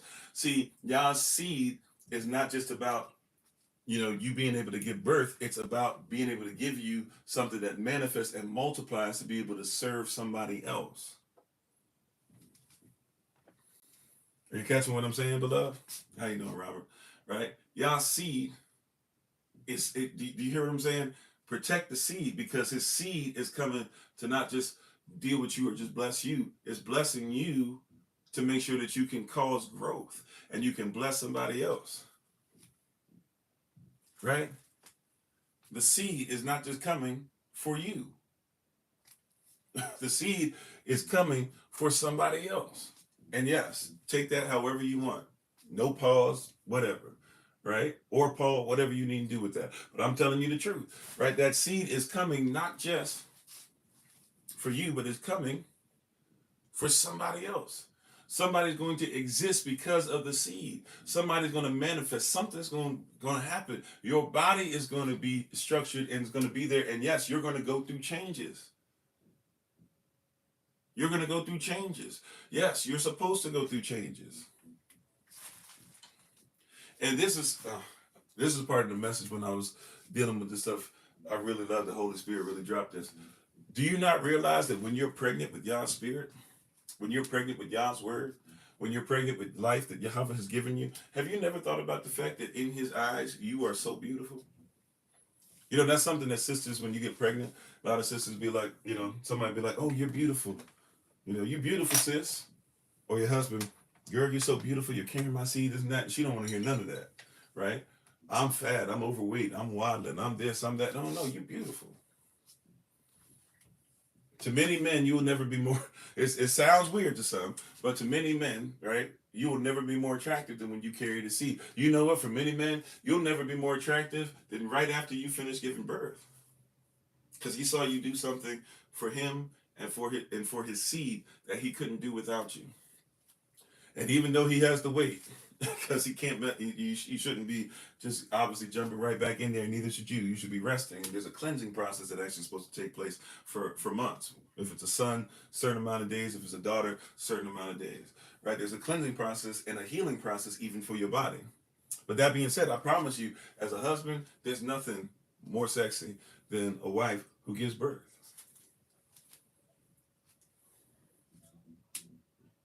And the cleansing process is not just for the wife, because the husband's not supposed to be doing anything either, right? So it's for both of you. Before somebody, once again, I'm coming through a cultural lens, a cultural prism.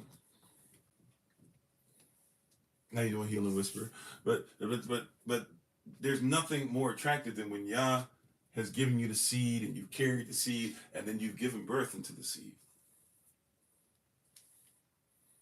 And yet, while a lot of you are carrying the seed, a lot of you will begin to feel, because your body is changing, it's not, and it's what's considered to be the norm, you'll begin to look in the very mirror, and the very thing that the one who gave the seed, the one who gave the word, is so proud and so awesome and so ready to protect and so excited by and thrilled by and so elated that you would carry the seed. A lot of persons will look in the mirror and see themselves as different and therefore say, because I'm different than what I'm used to being, I don't find any beauty in who I am.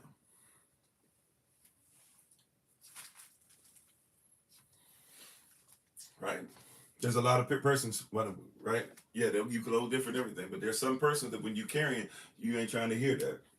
I'm not trying. Look, I get also hormonal responses, things clicking in the brain. There could be some different things going on too, where it's difficult to hear. But hear what I'm saying. That's why, once again, before we go through it, we have to upkeep the same amount of vital minerals, those prenatal vitamins, those things preparing us to carry the seed that we've had the whole time. So we should be having a different type of conversation. But many persons have not. Many persons don't plan to carry seed. Therefore, you're not prepared for it. Many persons don't get into relationships and have unprotected sex, not thinking about the fact that sex is created for seed, and so, or don't think about that there could be a defective condom or different things. So even when you're trying not to be in the will of Yah, Yah's will still will somehow get through, and because it gets through and you weren't prepared, now all of a sudden, right, you have a lot of issues. But Yah wants us to be prepared. Right? Protect his word. Protect the seed. And while you're carrying the seed, when your body begins to change, when your belly swells, so to speak. Right? By the way, if your belly swells, now you should be careful, right? You have to be careful of the amount of it and percentage of it and all those things. I get it. Right? But if you look like you're fat, so to speak, carrying more fat, carrying more weight, it's okay to, because a healthy woman giving birth is supposed to be at a certain percentage of rate of weight anyways. Like in the military, I think men were allowed to have, and this was 2000 through 2006, so it could have changed, but I believe I could have carried 22 to 33% body fat depending on the age of a male, and still have been considered to be within standard. Right? A lot of us have unrealistic, vision of what health is. Now, persons are built differently, but I'm just saying, the military recognized that you could still be healthy. You could still run 1.5 miles, right? That's the Navy. Certain places you got to run 2, 5, 3, whatever it is for you. Swim, ride the bike, whatever you do. But you had to be able to. You can still run, you can still do push-ups, you can still carry weight, you can still be sent into battle, you can still be on the ship, you can still be on the sub, et cetera, you can still do all these different things, you can still march, everything that was required of thee was something that should have been able to do, and you still could be up to 22% to 30, depending on your age, 22 to 33% body fat. For the sisters, it was higher than that. Why? Because a sister is supposed to have a certain amount of fat, because she's going to have some of that fat taken by the baby. So in order for her to always be prepared to be healthy, part of the health process, I'm not saying it needs to be the only thing, but part of the process is to think of, hey, if I'm going to carry a baby, because that's something we have to think of in the military, right? That a woman can get pregnant, and if she gets pregnant, what are the things that she should be able to do, right, in her personal life? That wasn't something that was thought about a lot, and sometimes still isn't thought about a lot. But as time grew, person said, you know what, we should think about the fact that a woman could get pregnant. This is why women can't be on the sub. Not because that they're not smart. They can't be on the sub because if a woman's around a bunch of men and she gets pregnant on the sub, there's a possibility that she would basically die. You can't be on the sub and be pregnant. Right? So we can't put you in certain situations that would put you in danger. It's not because you hate women, it's because you have to make sure you think about protecting women. And persons don't want to talk about that when it comes to certain things, right? You just go, oh, who are you to tell a woman what to do? No, you can't be you can't be pregnant on the sub. But what if you saying a woman can't not get pregnant? No, it's not that a woman can't not get pregnant. We have to think about that as being something that's there, right? We can't have it that's a possibility. Anything that's a possibility that leads to death that would be on our hands, then we can be sued. Right? That's what the military think. We can be sued. I know y'all don't want to talk about that, but yeah, they can be sued. What does it look like if she ended up being on there and somebody comes out after the fact on the news and they go, what was she on there in the first place? Don't you know that a woman gets pregnant, blah, blah? If we find out that she's married to her husband, she gets pregnant, we find out she's on the sub, immediately you got to get her off. It's not because she's a bad person, it's because part of how she's been created is to carry this. She must be protected, and as much as persons want to argue against that, there's certain things, I'm sorry, we just can't argue. All right, now I'm about to have something that sounds really misogynistic. All right, I know it's going to sound, but it's about protection. I know persons don't want to hear this, right? Special forces. There's a big argument, I think it came to the table recently, again, somewhat recently, last few months. Special forces, we're I'm not part of it anymore, and I never was special forces. I'm acting like I'm still part of the military. Special forces will allow women to test for them to join, right? So when somebody says women are given the opportunity, but There's only one, and I can't remember which one it is. I don't know if it's not Navy SEALs, but I'm not sure if it's Green Beret, if it's Recon, if it's et cetera, et cetera. I'm not sure, right? So I don't want to say the wrong one. But when it comes to protection of sisters, I hope you hear this, beloved. I hope you, once again, I hope y'all know my heart. We're talking about protecting seed. We also got to protect what carries the seed, what carries the word, what carries honor, courage, commitment, or what carries what it is for your service that you say that you do. We have to protect, including even the male and the female. That's been gotten away now from a little bit because now, somebody can admit whatever, but even somebody being LGBTQ plus, you still have to protect them as male and female, scientifically, health-wise, hospital-wise. It is what it is. You can be mad at me for saying it. I'm telling you how it works. Right? If somebody says that they identify as a woman, but they go to the doctor, guess what the doctor has to still do? Even if they've had surgery, even if they have so-called breasts sewn on and all this stuff or whatever, guess what? You still have to do. You still have to say, even if you, as a male, identify as a woman, I have to treat you as a male. Right? Even if I'm treating you as a male who's trying to do hormonal stuff, whatever, I have to first acknowledge who you are. If you say that's not who I am, fine, I have to acknowledge what you are. Right? Now, if you're mad, don't get mad at me. Get mad at the persons who have studied this, written this, and diagnosed this, persons who are more expert than I. But they have to first say, I'm not worried about how you identify, I'm worried about your identity. That F and that T are quite different. Right? However you identify yourself is one thing, but your identity, as far as when you come in here, is something else. I've got to protect your identity. I got to protect what was spoken over your life. Aman, salam. Right? You can tell everybody else in school that you whatever. Cool. When you come to see me, though, I got to treat you as your identity. That's just the way it is. Even the doctors who will say, we shouldn't call somebody this, and we should acknowledge this, and we should respect this, and blah, blah. Even the ones that will do the surgery on you, they still have to think about your identity, even while trying to change how you trying to change how you identify or how you are identified. Every time you come to see them, they got to go identity first. Right? And so when we go back to this thing as far as even the Recon, Navy SEALs, Green Berets, Special Forces, CBs, even kind of sort of put in there, all that stuff. When we go back to that, that's what you have to do. When you go into that, you have to realize that, except for one group, I believe, they allow women to test all you want. Now, hear me, beloved. I'm about to say something, but I'm talking about protecting the seed and even protecting those who carry the seed. They have to if you're going to be part of Special Forces, there's only, except for one group, I don't know which group this is, once again, forgive me, but if you're going to try to become Special Forces, doesn't matter if you're male or female, the standard is the standard. I'm going somewhere with this, I promise you. The standard is the standard. All right? And they're not going to lower the standard for Special Forces. You know why? Because if I lower the standard for Special Forces, it means when Special Forces go to war, it means that I'm lowering the success rate. And somebody doesn't like that. And I felt it in my shando. I felt it in my spirit. Somebody mad because I would say such a thing. We've lost persons on here already on TikTok. We were in the 70s, but down to the 60s because I spoke like this. But I'm trying to give you a truth.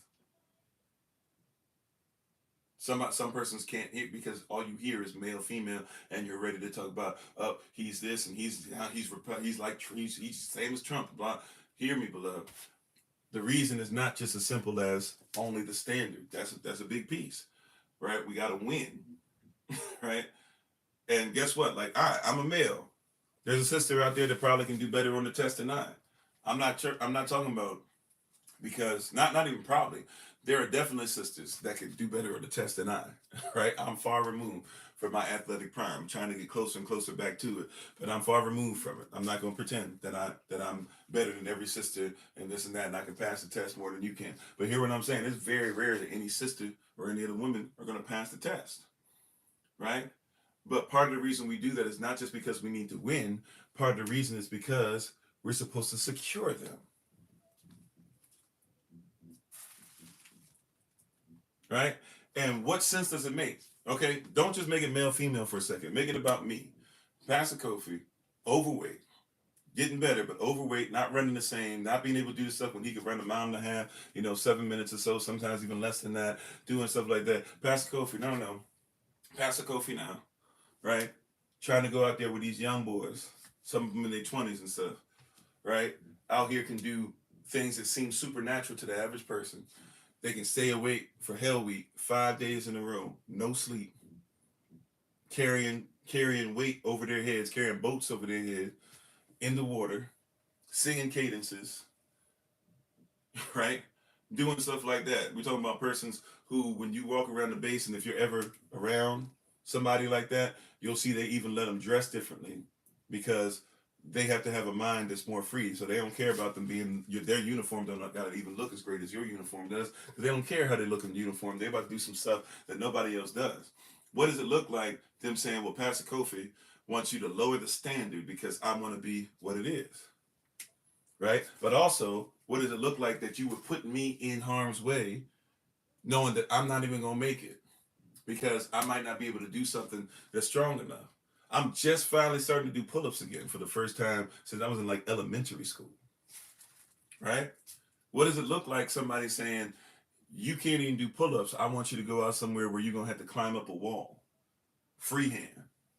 Right? You have no training in certain things, but I want you to go ahead and jump out of an airplane in the middle of nowhere, fall into the water, be able to swim. I can swim pretty well, but still be able to swim at a level where you can find the other stuff that's falling into the water, put it together, be able to put all your gear on in a certain amount of time, do all this stuff, no training. Like, what does it make sense? It doesn't make sense to do that. To do that would be irresponsible, not just for the other persons of the unit. It would be irresponsible towards me because you're saying do something that you cannot do. I hope you're hearing what I'm saying. I'm not trying to only harp on this, right? But I'm trying to tell you, see, even in that sense, they're supposed to protect. And what is it that, right? And believe it or not, and it's going to sound wild because I do believe that misogyny exists. But believe it or not, at least the way stuff is written, the woman is supposed to be more protected than the man, as far as the military is concerned. Right? Hear what I'm saying? As far as the way the law is written in the military, for the military. We lost some YouTube with some persons on YouTube when I said that too. Cool, right? But think about this. As far as even the woman is supposed to be more protected. And your only thought process is like you gotta I know misogyny exists. I'm not trying to make an excuse. I know that we have in African warfare especially, we have sisters who used to have all female regalia and stuff and could beat the brakes off of a lot of men. I'm not saying that women can't fight differently or do certain things, but also too, there's certain things that we don't expect for the all women, right, regalia to do that the men do. They can outdo men, but even the way they're taught to fight and the way that they're taught to secure things is different. Because they're different, because you and I are different. Now I'm saying all that because the goal, once again, is I'm trying to protect the seed. So even if Yah's asking you to do things or whatever as his wife, he's not going to have you do some of the things that are his responsibility.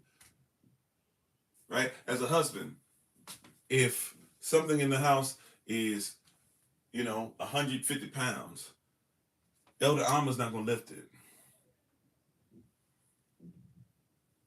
I didn't say she can't. I said she's not. Because she shouldn't be. If there's something in the house that's 150, she shouldn't be the one lifting it, right? At the same time, if it comes to certain things in the house, right? Okay, like let's start, obviously, this is one we've been talking about today, so let's just stay in this vein. If we talk about who's going to give birth to the children, it's not even a question. I can't. It's not because women are better than men. It's because women have been designed to do something men cannot do.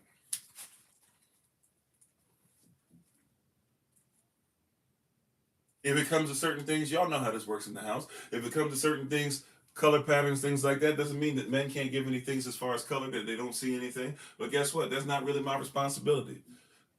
If she asks my opinion, I give my opinion. But for real, that's not really going to be on me.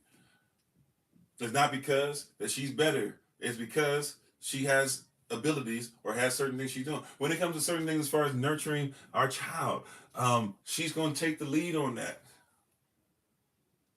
Because there's times where I'm not really worried about it.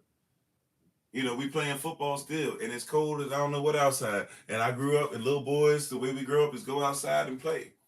My son is getting more and more of that, you know, because in their age range, going outside is not as big a deal as it was to us. Outside was life. You wouldn't mess with a little child back in the day, tell them they can't go outside and see what happened. Even when we had Nintendo, and even I could play Nintendo 10, 12 hours straight and forget that I needed to eat, it exists outside of that thing. Somebody tell you you can't go outside, see what happens. Right? That was a big deal. That was a huge deal. Right? that we be able to do that. That right? But that being said, right? Like with Solomon, we outside, I'm playing football. I got him even a tougher football now, right? As he gets older, I'm, give him one that's got a little more, oomph to it or whatever. And we outside, it's cold. And for me, I'm used to being outside. Hey, hit your hand, boom. Make a sound. Smack your hand, so what? It's cold. Hey, throw it again. And he's, for the first time, like in the cold, like really, really playing, like, or playing a little bit of tackle. He never really played tackle before. I don't really do football for like that. I don't really want him to go into that. But that being said, doing a little bit of stuff where for the first time he ran into me a few times and I didn't hit him. I just stood there, let him bounce off a couple of times. And it's cold. He hitting that cold ground. That's different, right? As a man, I'm like, get up. As a little boy, I would have said, get up. Little boys, we see little boys break their bones. They go run home, not even say anything. We find out that they went to the hospital and everything. A couple weeks later, they're back outside. That's just how we were, right? Mama sees that and hears him saying, I'm cold. What's mama going to do? Nurturing. Let me get him some gloves. Let me get him some this. And I'm like, listen, to be honest, as a husband, I'm like, gloves. I'm like, gloves? Gloves? Shoot, we out here. Put them hands up. Boom. Right? And I ain't throwing out simples, right? That's how you catch the football. Boom. Right? Put them hands up. Let it hit off there. Get up. But I'm saying all that to say we're different. Right? We're different.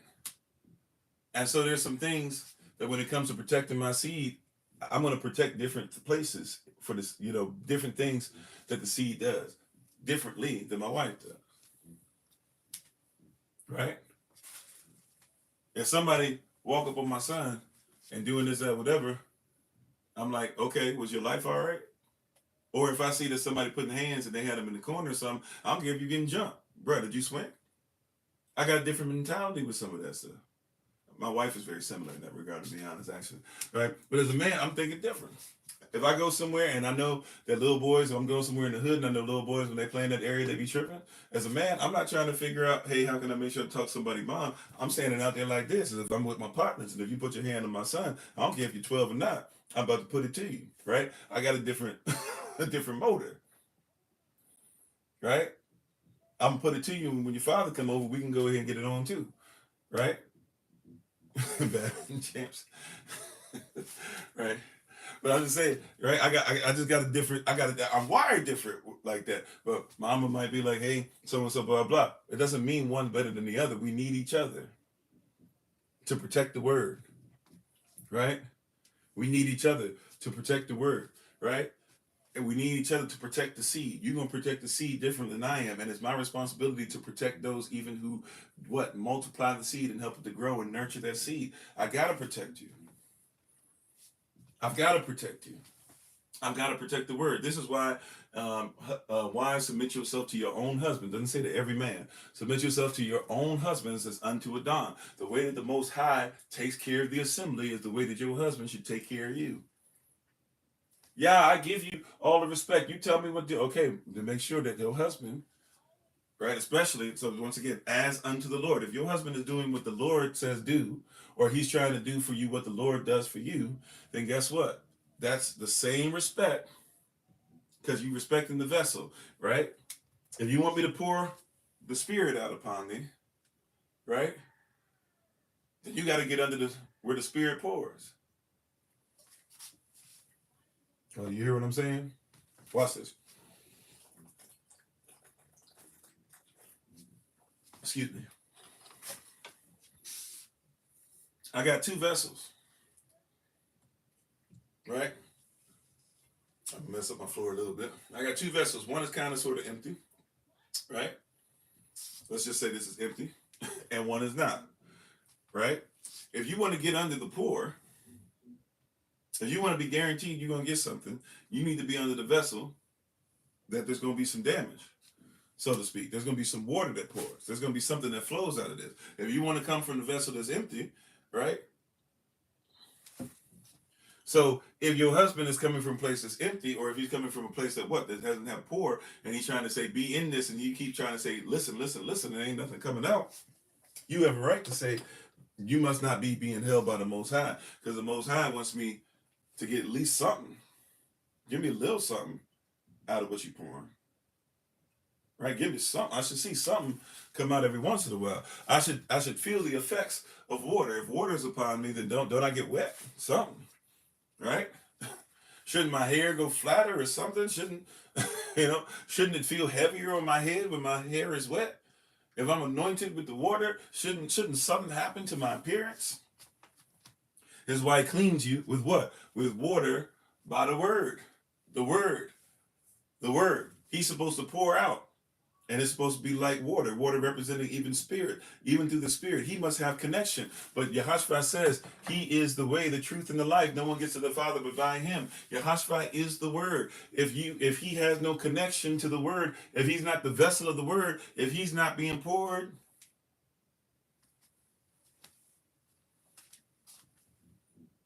right? Amen. Where's your fruit? Watch this. If somebody pours water into the ground, if somebody pours an empty vessel and nothing comes out of the vessel, and you just keep pouring nothing into the ground gonna stay dry. If you want fruit at the ground, you got to pour water. Sun without water ain't gonna help. After a while, whatever tree, whatever bush, whatever sapling, whatever seed, it needs something there for germination. For the gestational period, there must be some kind of flow. There has to be something that's given. There has to be something that flows. There must be some kind of connectivity to that which flows.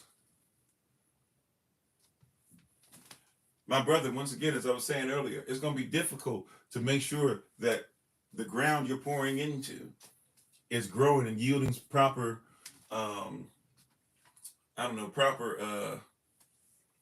yielding proper fruit or yielding proper results. If you dry,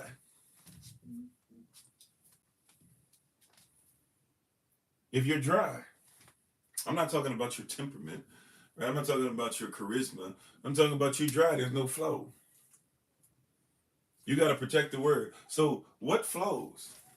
If the word is the seed and the seed's supposed to get water, have you placed the seed in the right environment? So you can have the seed, you can have the word all day and still not have it in the correct environment. You know this, right? Like, you might like cactus plants. As much as you like a cactus plant, try and put that thing in Siberia and see what happens. Right? You might love palm trees, right? Try to put a palm tree in the most upper parts of Greenland and see what happens to it. Right? You can love mushrooms all you like. Try to put it in a really dry place and grow mushrooms in the light.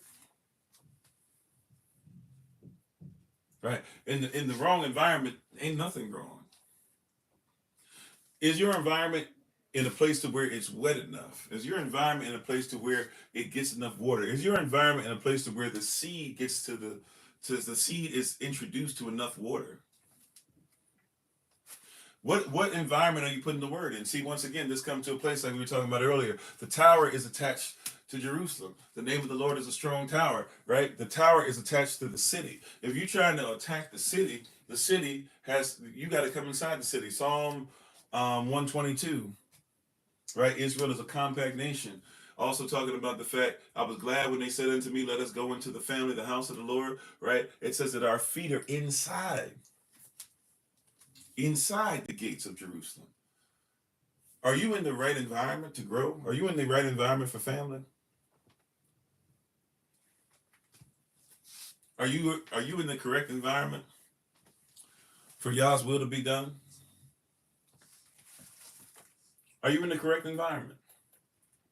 Is what you're saying, are you connected to persons who are culturally ready to manifest things that are properly cleansed? Because the water not only just is helping to give life, but it's cleansing. It also too is making sure that watch this. The right environment, not just the water. The water is there. The water is also helping to make sure that nutrients and things are flowing and moving.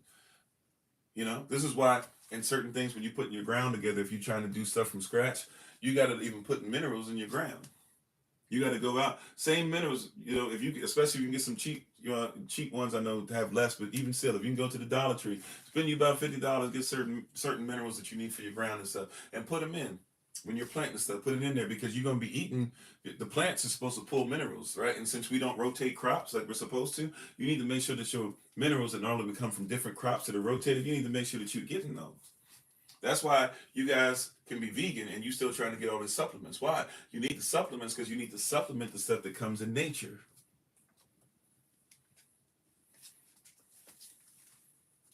You hear what I'm saying? You got to supplement. You got to replace the things that are supposed to be in your nature, but you don't grow up with them. We didn't grow up. I didn't grow up with the natural thing. I didn't grow up like some of us did. We got out in the sun and we did things like that. But you got to grow up with the things that are being pulled. And the water is even like helping to make sure that some of that is happening. Praise Yah. Here's your safe place. Praise Yah. You should have to cut off friends and things like that. Yeah, sometimes you have to, right? But if I'm going to grow something in its proper environment, it has to be put there, right? There's certain types of soil you're supposed to put certain things in. Some soil is supposed to be aerated different than other soil. There's certain depths. If you're going to do potatoes, you got to put them a little deeper down than you can tomatoes. You can put tomatoes almost on the surface, cut them in thin slices, put something right over it. Strawberries, the seed grows outside. So you can do things different than what you do with other things, right? The seed's on the outside of the strawberry. Strawberry works a little different, right? Potatoes, you can go ahead and let them begin to sprout. You can put them down. Heck, potatoes, once they begin to and sprout, you can even just literally put them on top of the ground, put some mulch. Now, it doesn't yield the same results, but they'll still grow. And once they grow up, they pop up. Then all of a sudden, when all the stuff that grows seems like it's dead on top, take the mulch off. You can go underneath. You got a whole bunch of potatoes down. But depending on what you're growing, it's going to need the correct environment. If you're going to grow grapes, make sure that there's something that the vine can continue to go around for a long, long, long time. Make sure that the weather's correct. You can't just grow them in any kind of weather. They got to have specific weather, right? Are you ready? Also, too, are you ready to let it grow as long as it takes?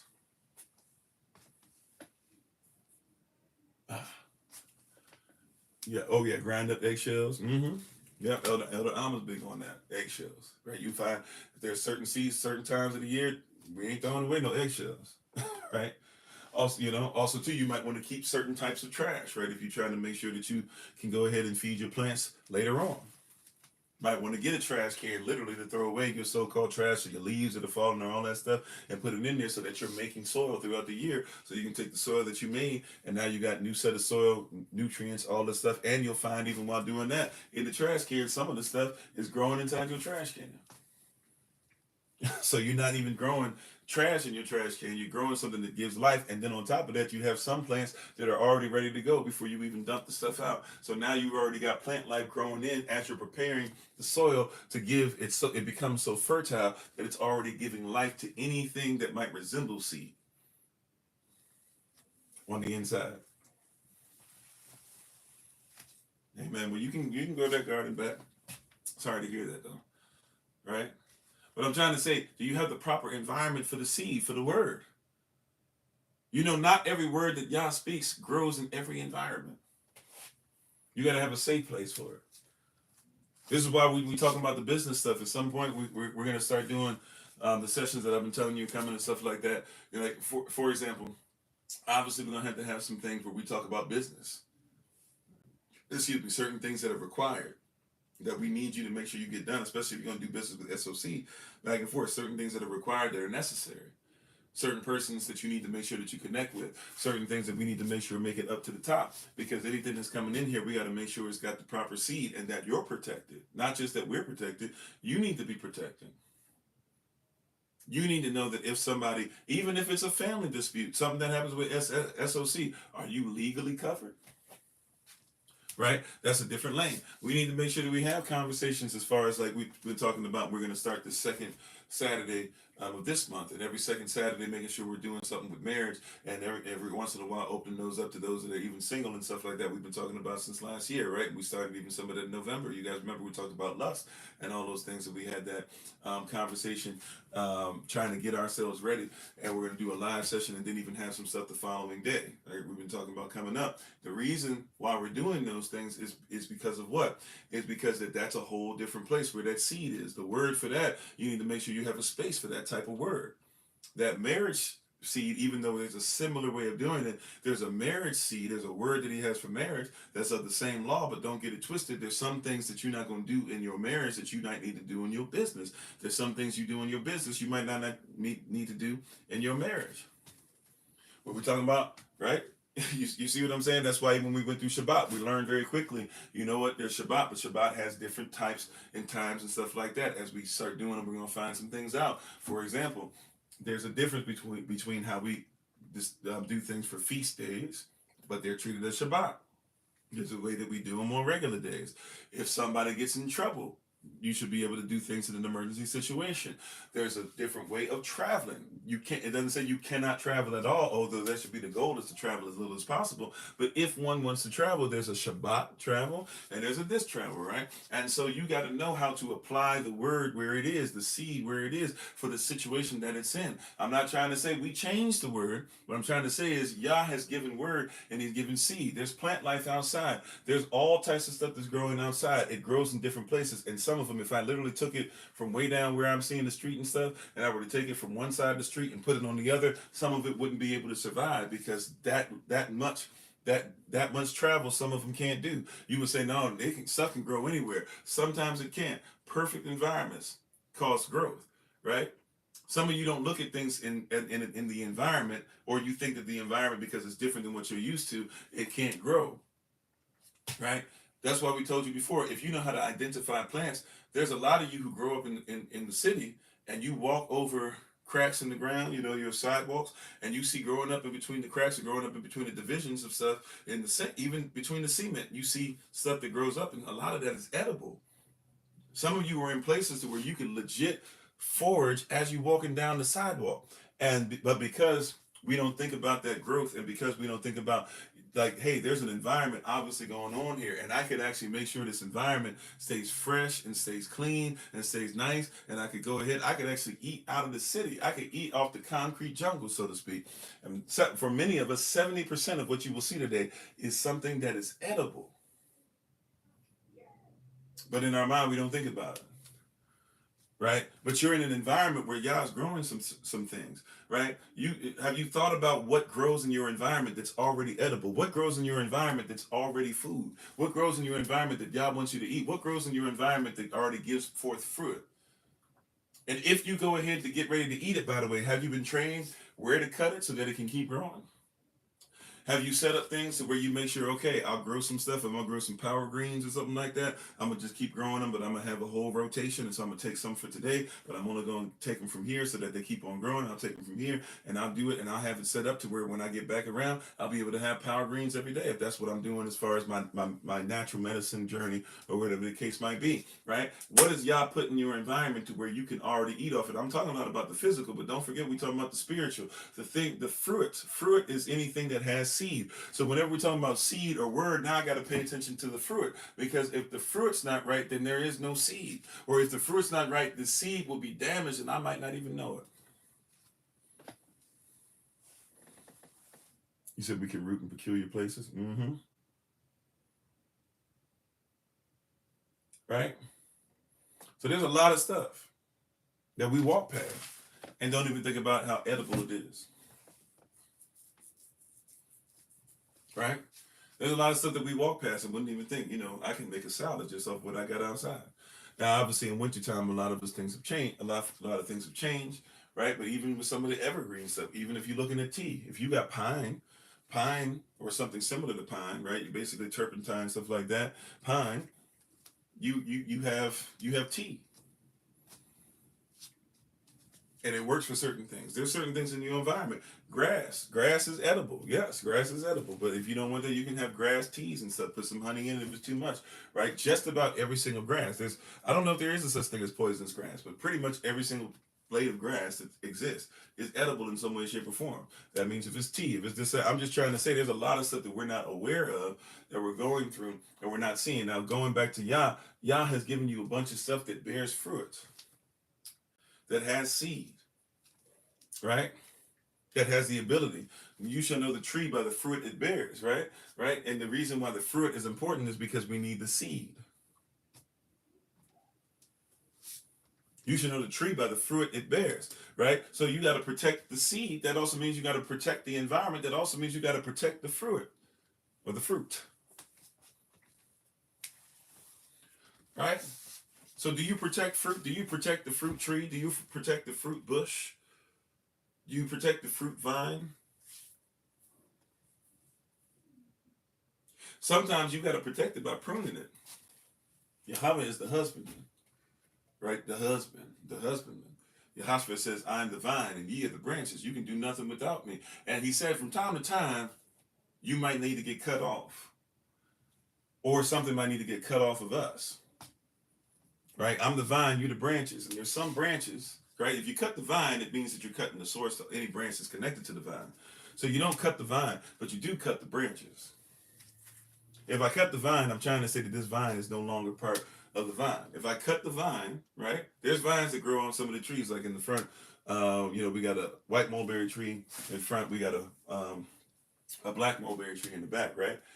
And there's vines that grow around the front one. Matter of fact, some of them are grapevines. I've even shown some little videos where I didn't know what was growing, and then come to find out we actually had grapes that were growing. And it was like I kept telling you, it was a dream of mine, and I tried to grow some grapes, and they kind of sort of grew. I was trying to grow them around the fence, but they really weren't taking on.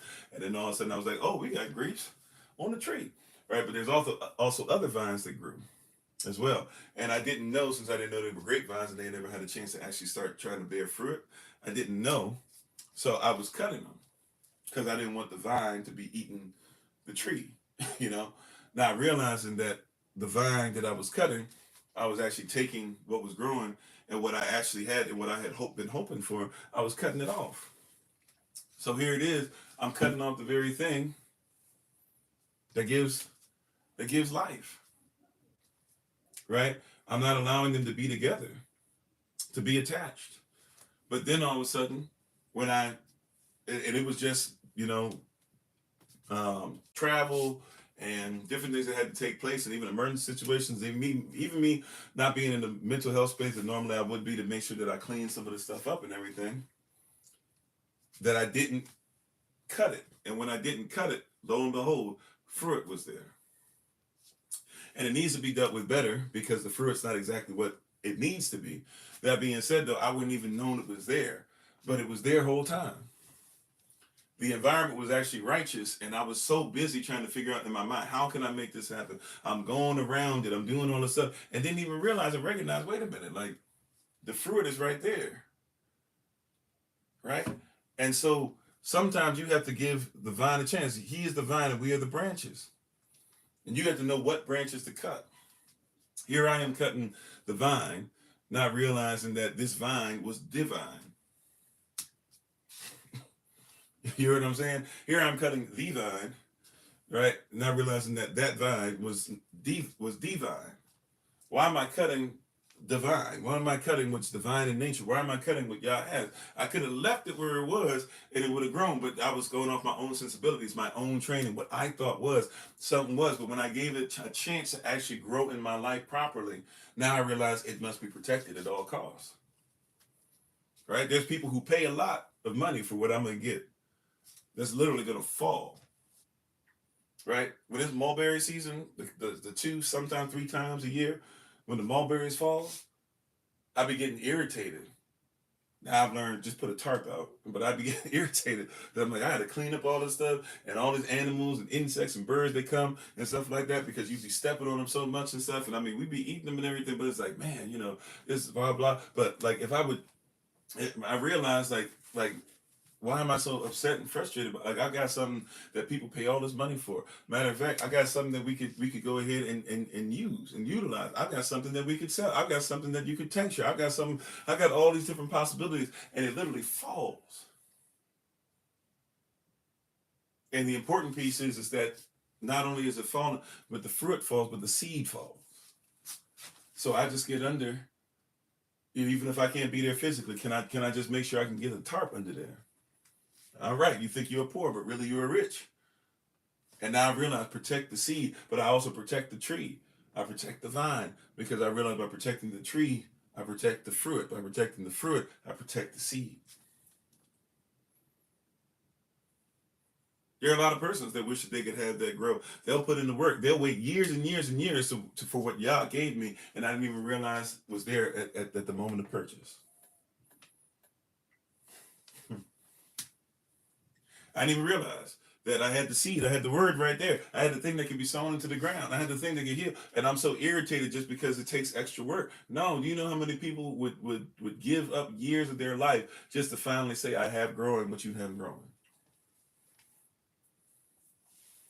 Just, don't ask God's blessing if you're not ready to receive that, right? Going back to the birth. Have the prenatal vitamins. Have the mindset that if I'm going to catch the word, if he's going to sow a word into me, I have to realize that what he's giving me is going to pull. But it doesn't pull more than it gives. 9 months of gestational period, the baby pulling.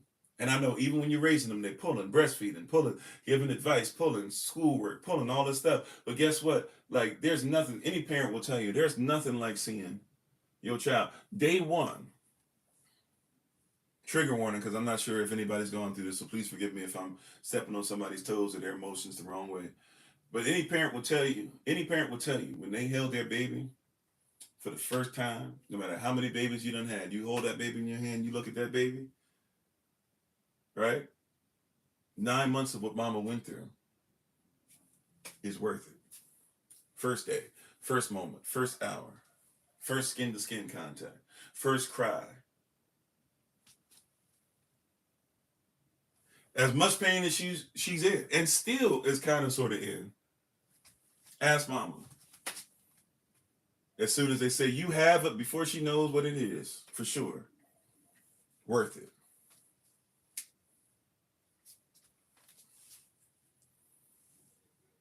Worth it. Right? Imagine day number 2, year number 2, decade number 2, marriage number 1 and only. We're going to speak that. Right? But imagine what happens, right? Because the seed was nurtured, was protected, was honored, and now that it's here, oh man, the fruit.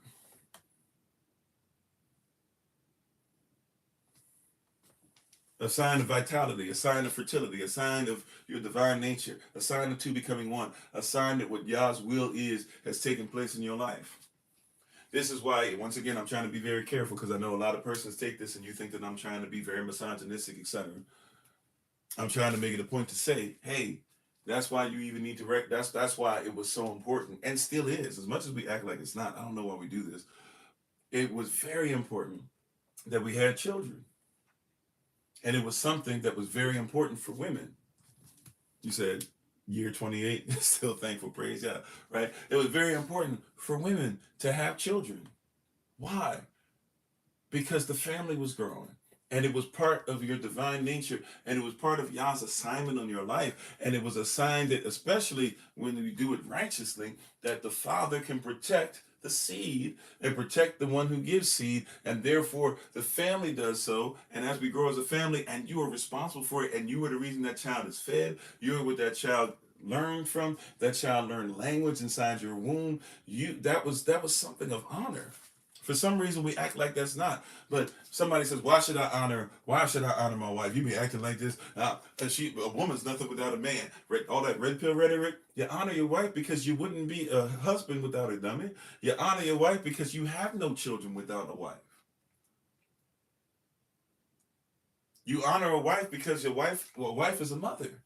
You honor a wife because you leave your mother and father because you're a husband. Remember when it says, "For this cause shall a man leave his mother and father and cleave to his wife." Adam actually used the word ish or ish, which means husband. So when Eve showed up, he was Adam before she showed up. When he got up after surgery and he saw his helpmeet, right? He said, "Oh, this is bone of my bone, flesh of my flesh. For this cause shall a husband." He said, "Now I'm not a man anymore. I've graduated to husband. I could only do so if a piece of me was returned to me."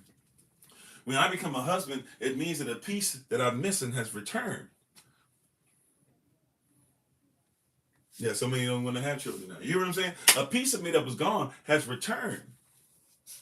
That emptiness I was feeling has returned. How you doing, Minister Stephen? How you doing, Sister Asna? A piece of me has returned. Children have been your greatest achievement. Come on, right? So when Yah says you are his wife, beloved, and he gives a seed to his wife, he's saying, "I'm giving a seed to that which has Did you catch it? Come on, somebody. That's a word. I once was blind, but now I see. I once was lost, but now I'm found. Right? A piece that belonged, his wife, Israel, was gone. But now she's returned. And he said, "Now that you've returned, and you be faithful unto me," because I haven't been unfaithful. I'm not out here depositing my seed just anywhere. I've been waiting on you, beloved. And now that you've returned unto me, now that you stop wanting to be sinful, I've got a seed for you to carry, and I'm going to protect you unlike any husband can. I got a community set up for you. I got a mansion set up for you. I got a lifestyle set up for you. You know, you can't live the same life that you used to live because you with me. Your wife was in the streets with y'all. Amen. Praise God. You hear what I'm saying? I got a whole life for us now. He said when you were dating, there were many women who said they didn't want children. Some say they don't even like them. I think they're culturally programmed. Either way, you took it as a red flag. Yeah. Right? You know, look, I make no bones about it. I do things.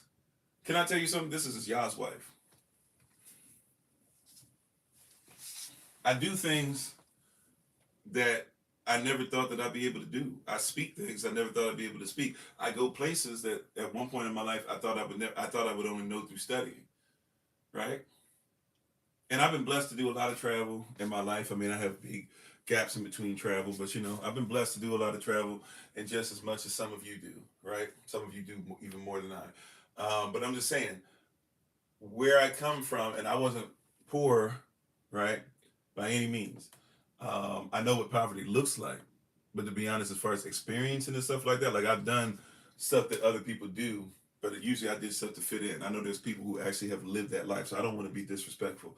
I didn't grow up like without, or grow up like you had no choice but to do a syrup sandwich. I did a syrup sandwich because cats talked about it, but I didn't grow up because it was something I had to do, right? So I'm not going to pretend. I grew up having bologna because Cass was always talking about bologna sandwiches and stuff, so I wanted to experience putting it on myself and seeing it bubble and yada, yada, yada, all right, and broiling it on the bottom and put some cheese and eating all that nasty stuff, and now I realize how crazy that was, and I can't even stand the smell, let alone the taste of it now, right?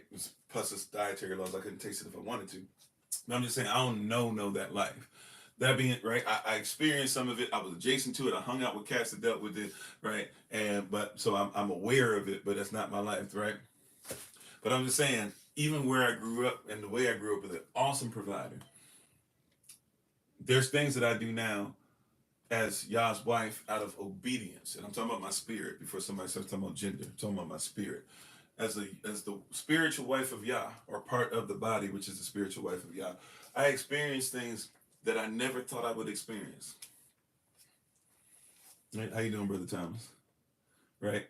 I experienced things that I never thought I would experience. And, you know, I felt guilty, and I still kind of sort of do at times. I felt guilty for the longest time. For the longest time, I felt guilty about, man, I'm able to travel. Man, I'm able to like take care of my wife. Um, there was a time in my marriage with my wife where I couldn't just go, stuff like, and I felt guilty about getting here. But there was a time I felt guilty. And I want to help you because protecting the word, once again, protect and realize it's going to draw from you, but also you got to have enough in you to deal with this stuff as Yah is impregnating you with this word. I need you to realize, like, do you know there's women that feel guilty when they run into women that can't have children? Trigger warning. I'm sorry, I should have said trigger warning first. And a lot of that has to do, sometimes doesn't even have anything to do with the woman. Sometimes it has to do with the man that the woman's with. And you're faithful to somebody that can give seed, and they're not, and they're faithful to somebody that might not be able to. And sometimes, I felt guilty when I started doing things righteously. And I'm not saying righteously means you get money. I'm saying I started doing things righteously, and people would listen to me, and they wouldn't listen to the other person. And somebody try to make me feel guilty about that. Or try to tell me I must not be holy because I'm not preaching what they preaching. And then I'm like, okay, well, maybe, and legit, I would try to change, or y'all would say, you're not going to do the thing in the building, but everybody would say, if you're going to be a pastor, you got to be in a building like everybody else. I mean, okay, I guess, and then it would start failing. But when we go back out into the streets and when we be feeding persons, and when I come online, even if it wasn't as big as what it is now, when I was learning what social media even was, we get numbers and stuff that I wouldn't get. But then I go back to the building, and slowly but surely we get to a place where maybe 1-2 persons are showing up besides me, myself, and I, or including my wife and Solomon. Right, we around each other so much we might as well be me, myself, and I. but you feel guilty, but you have to realize and recognize that, like, if I'm prepared and I'm prepared to have this and I'm prepared to go and have this, and as my body shows signs that I'm carrying what others can't carry, as my body shows signs that I'm ready to feed what I'm about to give birth to. See, that's a big, huge thing, right? The breast become engorged because you're preparing yourself to give the blood or to give the milk to the child. The child needs the milk, and the blood and the milk will even continue to pour and continue to be there, and it will change even as the child grows. The child will get milk depending on what the child feels like. If the child is under the weather, the milk is going to make sure that it gives the child the medicine that is required, right? If the child is growing fast, the milk will grow fast with the child. If the child is having issues with vision, the milk tries to figure out how can I get to them what it is. It's still pulling from mama just because the babies come out. So a sign that mama is pregnant is also that mama gets bigger in her bust size, and also then even begins to release something. And a lot of persons will even try to, you say, oh, it's embarrassing, I don't want to be leaking, but it's a natural thing to be shown that you're ready to feed what Yah's promised you. Not every place for every outlet. Right? It's a very natural thing. It's a very natural thing. It's a natural thing to show that you're going to feed what's coming. It's a very natural thing to show that something's on the inside that must be manifested on the outside. And a lot of persons sometimes will make you feel guilty. And I promise you, like, I still deal with it, where every once in a while I'm like, man, should I involve this? Should I hide what it is that God's blessed me with? Should I admit? And I'm not rich we think we really are rich. I'm not rich by worldly standards, right? As far as, and all that, right? But I am rich. And if I'm a king under the king, should I not show that I'm rich? There was a time that I couldn't just say to my wife, hey, do you want to get your nails done? And for some people, that don't even matter. But for me, that's a flex. And I'm not just trying to flex to my wife. Somebody might say, that's not a flex. You should be able to take care of her nails. Yeah, I should be able to. But hear what I'm saying. I come from a place where that wasn't mandatory, or it wasn't even something that I could do. It was something that I felt shame about, to where I want my wife to have her hands and nails done, her hands and feet done. Right? Getting flowers on a regular basis. Right? Actually, I'm off on that. Used to be weekly, guaranteed. Fresh flowers in the house, bare minimum, at least in one place in the house, right? That was something that at one point that wasn't a flex, right? And it's not my flex, it's Yah's flex, because I'm supposed to love her as Yahashua loves the assembly. So Yahashua will give you things like fresh flowers in your life. You know, he'll give you something that's a flex, but it's not even your flex. See, I'm trying to show you, even at some point we're going to talk about a safe space for marriage, but see, even in your marriage, sisters, you know, it's a flex to be able to have a husband, because the Bible even says a man that doesn't take care of his family is less than an infidel. It's a flex to where I don't have to worry about certain things. I know some people don't want to hear this, but go ask my husband. I'm not saying for everything, but every once in a while, go ask my husband is an awesome thing. You know why? Because if your husband mess up, you ain't mess up. I'm married to the Most High Yah. I've learned in my marriage to Yah in the spirit. I've learned in my marriage to Yah that guess what? If Yah says it, then I say what he says. Because he's Yah, because he's perfect, because he follows his own law, because it's his will. And I know it's his will to make sure that I am covered in all areas. Even if I'm going through something, he doesn't allow me to go through something without being covered. And even if I decide I want to do something and I don't consult him the way I should, I just think that I'm doing something righteous and didn't even make sure that just because I might have righteous intent, I didn't even make sure, is that what you want me to do? I still am covered because I'm his, right? And so I stay faithful, I stay committed, I stay obedient. Because as much as everybody talk all this stuff or whatever, if you come at me, all I got to say is, look, my husband said, and I'm covered. Because he covers where he put his seed. And if he's impregnated me with something or whatever, as I'm waddling my way around life, right? As I'm waddling myself, as I'm trying to get up out my chair, and everybody might be like, ooh, that's a lot of effort. But the one who has placed a seed in me, he's giving me a safe place.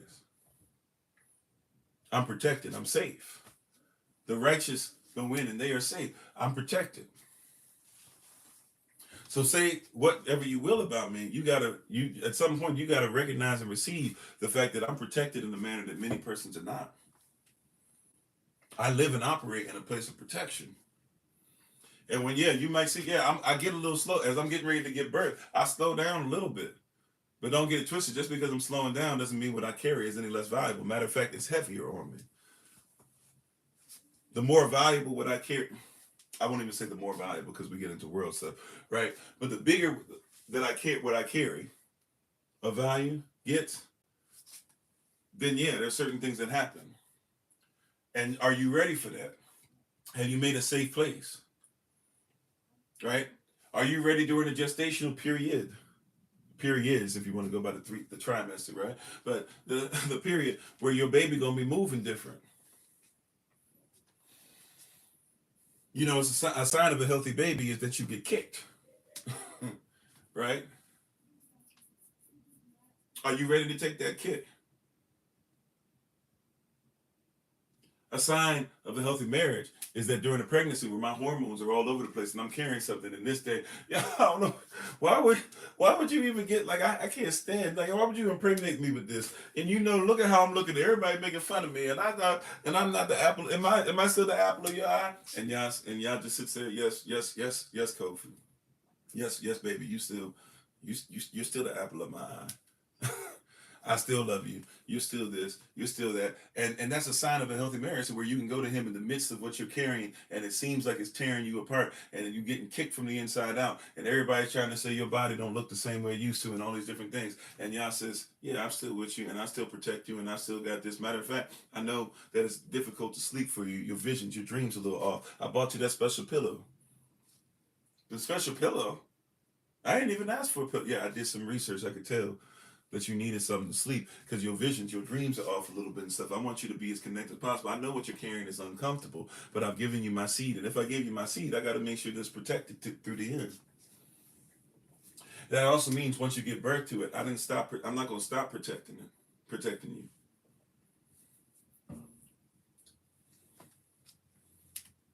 Right? See, as we get ready to take our leave for today, don't get this twisted. As you get towards the place where it's time to birth it, right? Those 9 months, they seem like they were a lot. That's just the beginning.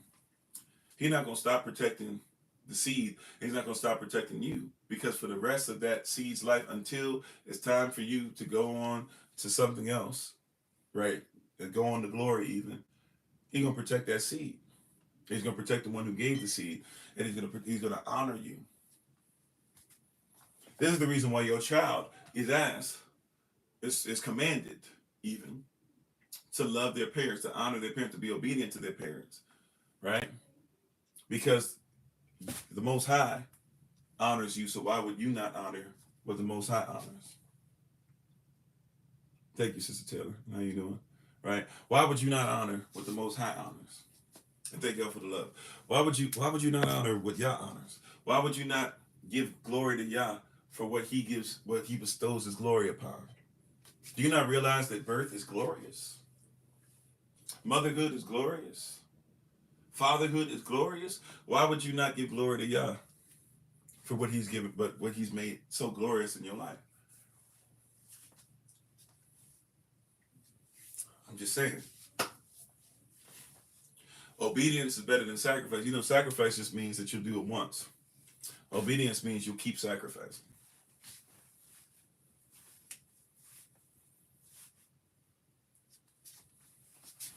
I'm not trying to shame anybody about the amount of children that they've had. Obviously, I'm not even in a position to do that, right?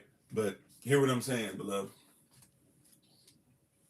Yah has once again created man and woman to give seed until there is no technical. I know somebody wants to talk about, well, you know, the medical profession, blah, blah.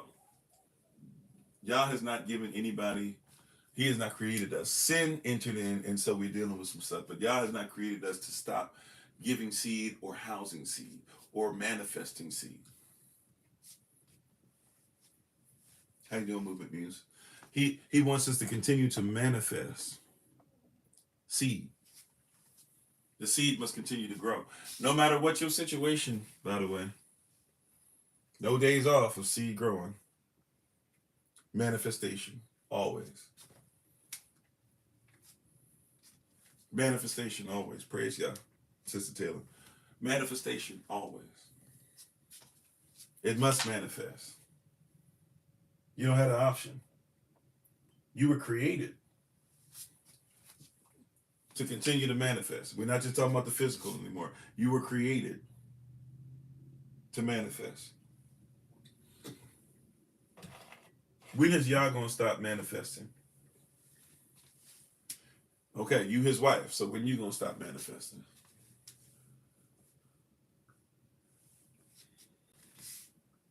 Let me ask the question again. Make sure you got me. When is Yah going to stop manifesting? So then when are you going to stop manifesting? Yah's manifestation is so powerful it had to go from spirit to physics. That's how powerful his manifestation is. It had to go from spirit to physics. You know, that's what kingdoms do. Kingdoms expand. Don't get under a king, and the king is never talking about expansion. Then that's falsehood.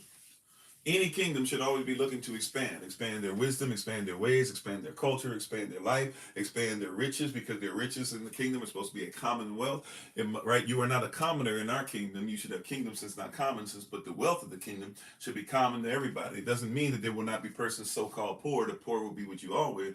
But that being said, the poor being with you always, they should have common, they food should be at least be in common with them. Shelter should be in common. See, this is something where you can see that you're in a system that you need to get out of, to where persons are sitting up here now and you're seeing videos. I don't think persons realize, why do you see these videos? Why is the algorithm so strong? Somebody turned their van into a house. Somebody turned their van into this. Somebody put a sink in their van. Somebody did this, blah, blah, whatever. And I'm not mad at it. But why do you think that those videos are blowing up? Because people can't live in homes anymore. Everybody been talking so bad about all these other places and people living in shelters made out of tin and stuff like that in different places in the world. So shoot, guess what? Some of y'all know it's hard. You out here paying $5 a month for an apartment, and right? You qualify to pay $5,000 a month for an apartment, but you can't qualify for a loan that allows you to pay it off $1,500 at a time. Something that makes sense, beloved. How do you qualify to pay $5,000 a month for an apartment, but you can't qualify for a car for less than $1,000 a month? Something not making sense. This world is ate up, and we keep trying to give every opportunity. This is why, once again, even you think you are poor because you're in the world. But you got to protect the word. The word says you think you are poor, but really you are rich. Ah, RV Way of Life. I hear you. I'm looking at some now. I was looking at some the other day, right? So on my bucket list, my vision list at some point. That's Solomon's goal. So it's become mine. Praise God. I like it though. Right? But you think you are poor, but really you're rich. Why? Because poor people exist in the world, but rich people in the kingdom, even if they don't have, they always are have. See, in the kingdom, there aren't haves and have-nots. In the kingdom, those who have, make sure the have-nots have. And those who have not, it's because you ask not. In the world, there's supposed to be have-nots because the haves are supposed to rule over them. Ah, do you hear me, beloved? Right? You're in the world. The world is the reason why you don't think that elder sisters should be listened to. You're in the world. That's why you don't think the older brothers are supposed to train these young ones. You're in the world. That's why you rep your plantation. Brooklyn? That's just your plantation. You don't own Brooklyn. You know how we do it. Don't nobody do it like us in Bed-Stuy. What you talking about? That's not even yours.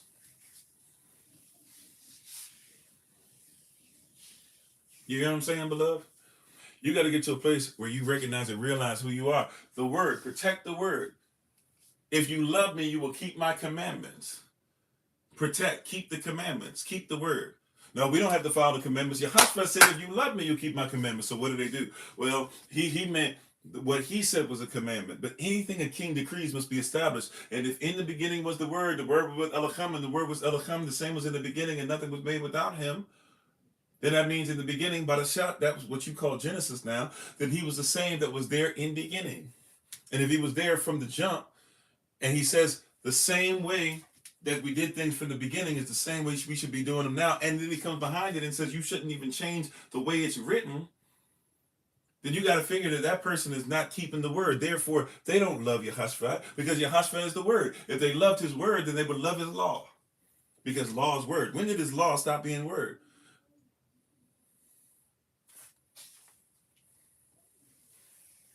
You said you're a keeper of the commandments. That's a great thing to say. I like that one. Right? If you love him, you would keep what he commands because he's the king. Do you love your king? See, this is why we got to talk about kingdom. At some point, we have to talk about, it might be tomorrow. I got to look at my list. I think it's tomorrow. We got to talk about, a safe place for kingdom.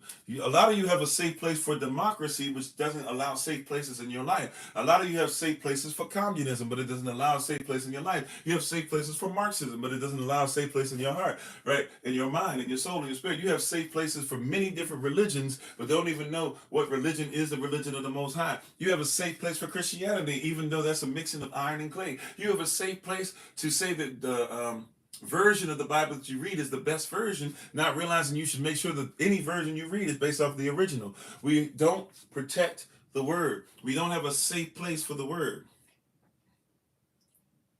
If there's a safe place for the word, by the way, beloved, bare minimum, fight for that place to be in your home. Hold on one second. We're going to finish up. Hold on one second.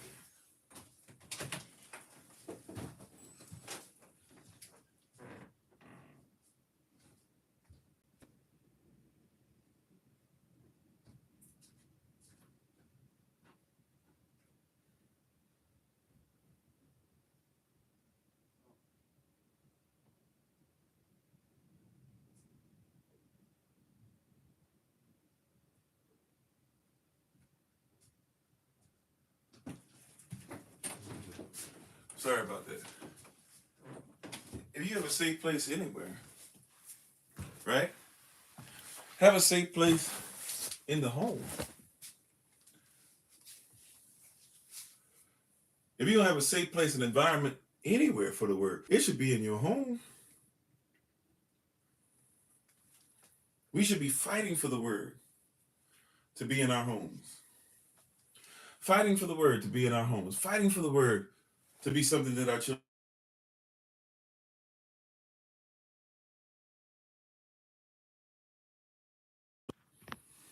Excuse me.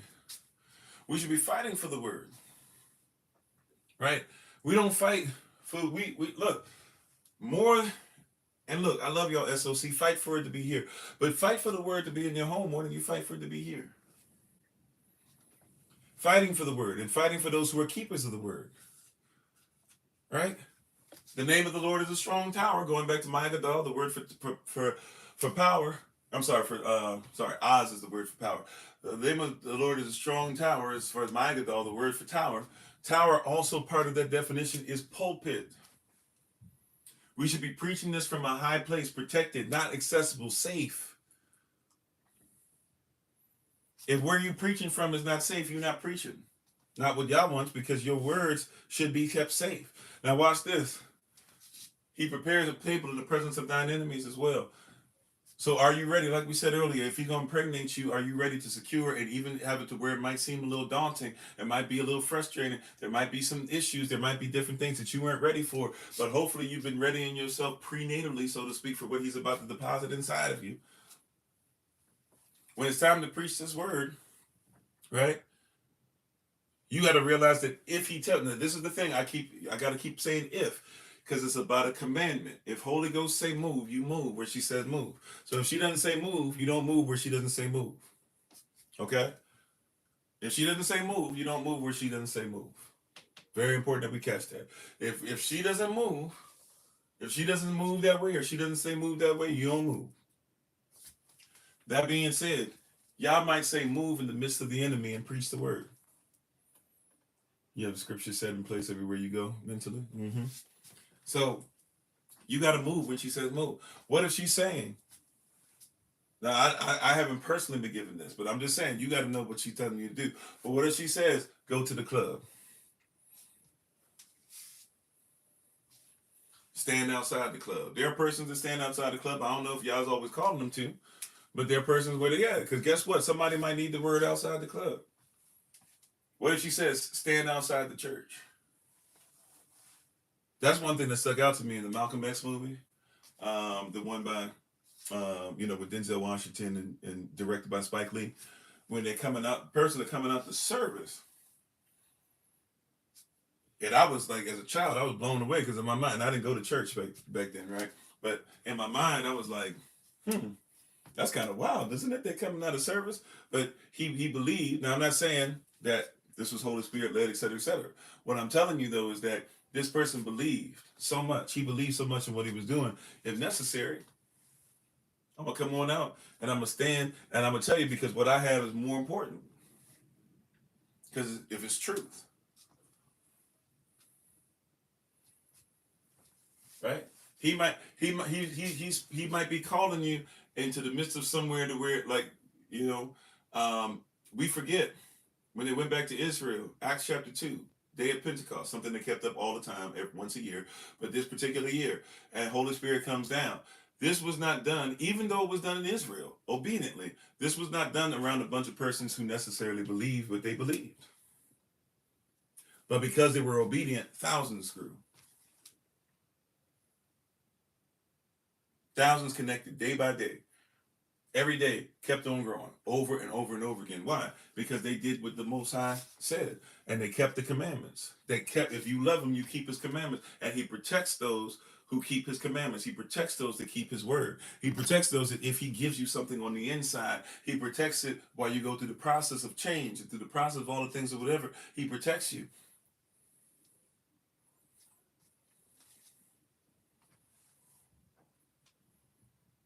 So know the word, protect the word. Don't let somebody try to tell you the word is different. You shall be the head and not the tail. Anybody trying to tell you why you the tail, that's not the word. Now, if you acting like a tail, that's different. But if you obey the law, if you hearken into the voice of Yahweh Elohim this day and obey all the commands that he gives, right, then you'll be the head and not the tail. You'll be above and never beneath. Why are you always looking up? Why are you always beneath? Instead of us blaming everybody else, and sometimes, look, I know, so-called the white man, so-called blah, blah. But every once in a while, have you done anything? Oh, all these men ain't nothing out here. These bees ain't loyal, all these crazy stuff, whatever. Time out. Have you been obedient? I should know the tree by the fruit it bears. If it keeps getting me this type of fruit, and when I open the fruit up, I'm looking for seed to plant it, and it's a seedless fruit, then it means that it can't be of Yah's nature, because Yah created all things that are fruit to have seed. And so if I'm seeing inside the fruit that you bear that it doesn't have the seed of the word, or Yahashua being the word, it doesn't even have the Messiah in it, on it, etc., then it must not be of him. That's right. Who are you reflecting? How you doing, Sister Alyssa? Praying that you feel better. How you doing, Taylor? Like we gotta. I'm here to tell you how you doing. Is it Von Sil? Please forgive me. I hope I'm saying it correctly or close. And Uncle Bo. I'm even saying that correctly. Or Uncle Ebo. Right? How you doing, Wordsmith? We gotta have this righteous or right lawful standing connectivity. You know, persons keep trying to tell you you're not who Yah says. And you got to figure out, are you going to believe them or not? Because if you protect the word of Yah, that means you protect what he said about you. Now, this is when you got to walk heavy. This is when you got to be okay letting persons think that you're a jerk or whatever they're going to call you. Because I've gotten to a place where I'm not just going to let you talk bad about me, especially if it's not constructive criticism. Right? I'm not going to let you tell me it's constructive criticism as you telling me that I'm disgusting, that I'm a jerk, that I don't care about anything, that I've never loved my people, that I'm not black enough, that I'm not blah, blah. Like, there's a certain point where I've learned there's boundaries, and you will get cut off. And I'm okay. I'm becoming the best of the best at cutting off foolishness.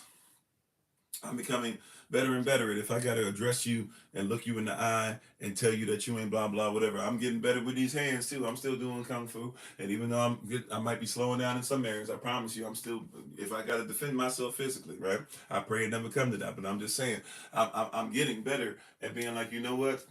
I am the righteousness of Yah. I could see if I was acting a fool. I could see if I was always cussing and fussing. I could see if I was out of character all the time. I could see if I was mistreating women. I could see if I was terrible towards my family. I could see if I hadn't improved. I could see if I didn't tell the truth. I could see if I was still a liar. But the Yah in me is a whole lot different. I can see if I was talking to persons and everybody that was over SOC only lasted 2-3 months, and then they say, yo, Pastor Kofi on some stuff. I can see if I was like some of these cats that people follow when they trying to tell you they're the Messiah and stuff like that. I can see if I was out here literally being at Diddy parties and preaching the word. I can see if I was out here telling you that anybody of any belief system could get to heaven while telling you Christ is the way that I chose. I can see if I was one of them. But if I'm doing what Yah says, then I'm the righteousness of Yah. And y'all know who I'm talking about with some of those that I put out there. I make no bones about it. I can see if I was doing that. Right? I can see if I was somebody that kept telling you come to a building, but never wanted to make sure that you built an assembly.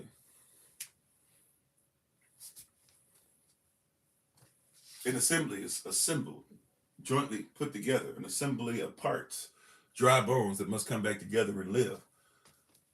I can see if we were still dry and there was no hydration. I can see if we weren't the light of the world and making sure that we were getting what we needed from the sun, right? So to speak. I can see you saying, okay, then attack. But I'm getting to a place now in my life where I realize, no, I'm not with that anymore. And I will not accept that. I will not allow it. And anybody who's going to be with me, I'm going to protect you. So guess what? I also have the right, because I protect the word that's spoken over my life, that I have the right to expect that the word that's spoken over your life, that you will protect yourself too. And that also means I will protect the word that Yah speaks over you. And I also have the right there to demand at times. I got to be careful. But if you're my brother, my sister, to a certain extent, I have the right to demand that you protect me. I know there's levels. I know you got your family. I know money is a thing. I know this and that. I know I'm not asking you to put yourself on the line and get ready to give your life because Pastor Kofi. No, I'm not even talking about pastor. I'm talking about Kofi as your brother. If I had never been your pastor and we were just in SOC together and Elder Alma was the leader of SOC and we were looking up unto her, right? Just as your brother, I should expect that if you call me and I can, I got you. And if I call you and you can, you got me. Because the word that God has spoken over you, matter of fact, you are a word of Yah. Why? Because he spoke you into existence before the foundation of the world. Amen. I know you do, bro. Right? He spoke you into existence before you came into this world. So he already had you. He already knew everything. He already put the environment. He already knew some of the sins that you would do. He just waited for you to admit them. And once you get into admittance and stuff, he changed things in eternity to make sure that his will still would be done, even if you tried to run away from it. Come on back, Jonah. You can jump on the ship all you want. You can go into the waters. You can be mad. He telling everything about Nineveh. At the end of the day, he will set it up to where either you will perish because of foolishness, you'll stay in a dark place that's disgusting and dank and basically, no way of getting to the outside world or anything. He'll put you in a position to where either you're going to go ahead and give up the ghost and go ahead and go down into Sheol, or you're going to do what he says. But he loves you enough to say, I'm going to give you every opportunity.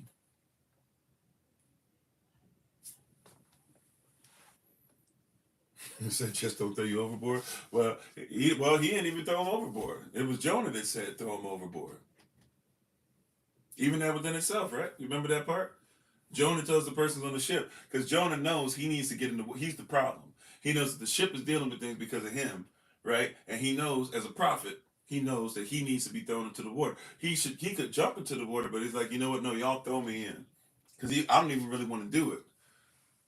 Y'all gonna have to take me. I might fight you on this, but throw me in the water, right? And you might be put in a position where y'all's telling you to do something, and you might have to tell somebody, hey, y'all gonna have to throw me in. You gonna have to help me. You gonna have to push me in the right direction. You're gonna have to tell me I'm doing wrong. You're gonna have to blah blah. You're gonna have to not allow me to be in this fellowship if I get out of pocket. But Yah doesn't want you guys to be affected by myself. See, that's when you become a living sacrifice. We only think about a living sacrifice easy. Sometimes I got to be a living sacrifice. Sometimes I got to get myself in order.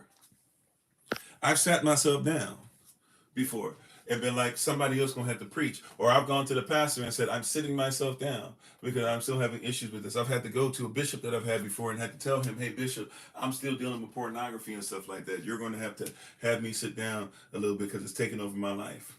It's affecting my family. Right? I'm just keeping the buck with you. See, you might have to go ahead and do that to protect the seed, to protect the word. And if you're not going to be in the word, you might have to sit yourself down or say, hey, I'm still part of y'all or whatever. Y'all pray for me. I'm going to be around. But hey, I'm not in a position right now to do this. I'm not in a position to leave. Let me get myself in order. But you got to protect the word. When you protect the word, you'll protect anything that the word is over. That's why I protect Israel. That's why I protect kingdom. That's why I protect family. That's why I protect marriage. That's why I protect men. That's why I protect women. That's why I protect children, because it's the word. I obviously know that the word wants me to protect children. I know that protecting children, you should have it in you to protect children. But guess what? The way that I protect them is through the prism of the word. I protect the word spoken over my child. Solomon has a word spoken over his life. So I'm obedient to the protection of that word. The second that I become disobedient to the protection of that word, I become disobedient to the Most High. Anyways, I can keep on going and going and going, but we don't need to do that. We're thankful and grateful for everybody who's on today.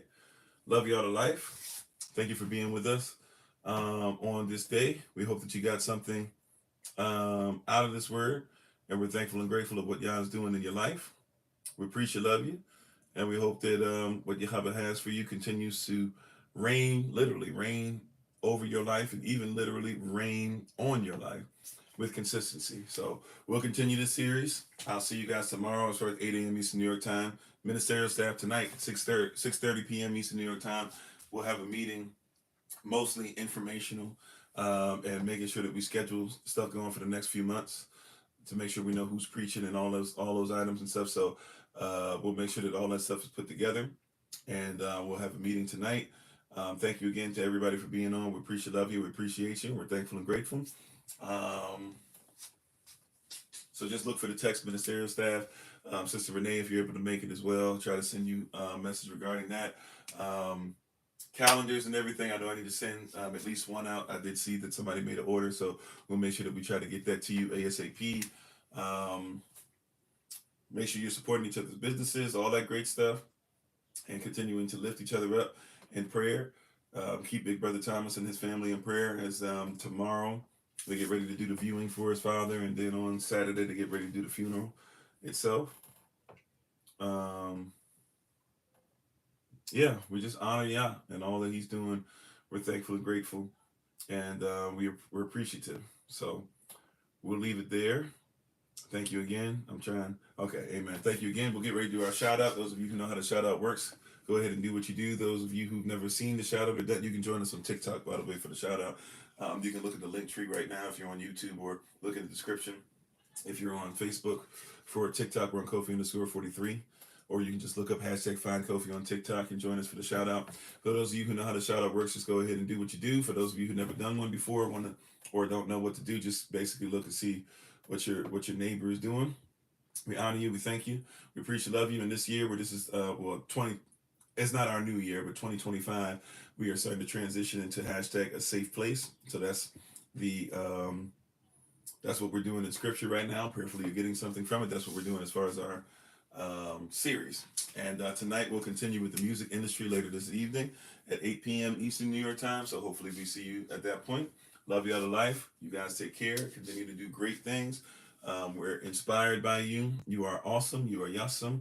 And we're thankful and grateful for everything that the Most High is doing for you and your family. So love you out of life. Don't forget also to SOC on Saturday, 2 o'clock p.m. Eastern New York time. We'll have the SOC community meeting. More than likely, it will be on Zoom. So just look for that information to be put out. Also, too, I'm going to be very, even more careful. It seems like as we're growing, we're getting more persons who are coming in and doing really weird, diabolical, spiritually bankrupt things concerning bombing person stuff. And usually it's sexual intent, or they just come in cursing and stuff. And so I'm going to have to be a lot more careful as how we're putting this stuff out on Zooms and things like that. So just kind of be aware of that. I don't want to, but we might have to start putting a passcode on everything. I don't want to do that, but we might kind of have to do that. So y'all just pray for us. We'll try to figure it out. I'm sorry for some of the stuff. I know the women have dealt with it. The men have dealt with it recently. We dealt with it on Day of Atonement. And then we dealt with it with watch night service. I thought I had caught everybody, and somehow, some way, somebody got caught, got it anyways, and started doing the weird stuff they were doing. So we're gonna try to be very protective over this stuff. So just know that, and if we're pulling back, if you're somebody trying to get in for some reason, you can't get into a Zoom session or something we're doing, you'll probably have to let me know. Especially coming up in the future, as we start doing even more stuff, and as we get growing, as we have to be more solemn and stuff, you'll probably see that passcode wise, you'll have to have some of that stuff. So it'll be very, very important in the future, in the near future, for you to make sure that relationship wise, we're all family, we know each other, we're rolling with each other, stuff like that. So if something does pop off or something like that, you guys aren't cut off, or you guys are able to still partake in what we're doing. Okay, so just want to kind of put that out there too in the atmosphere. We're going to try to make sure that that's right, protect the house, make it a safe place. And that's something as we grow, you don't be thinking about until you get bigger that persons would dare do something crazy like that. But that's why they have stuff like passcodes on Zoom or different things, because, or even sometimes, there's ways, even on social media, I can make stuff where you got to have a code or have the link or whatever to get on, because people do stuff like that, and it can affect the community in a negative light. So we're going to make sure we take care of that. Thank you all, though. Thank you to life. Love you all to life. Hope that you guys continue to do well. We're going to go ahead and leave it here for today, or at least as far as the live session in the Rising. I'll see you guys this evening, 8 p.m. Eastern New York time. Ministerial stuff, I'll see you at 6:30 p.m. Eastern New York time.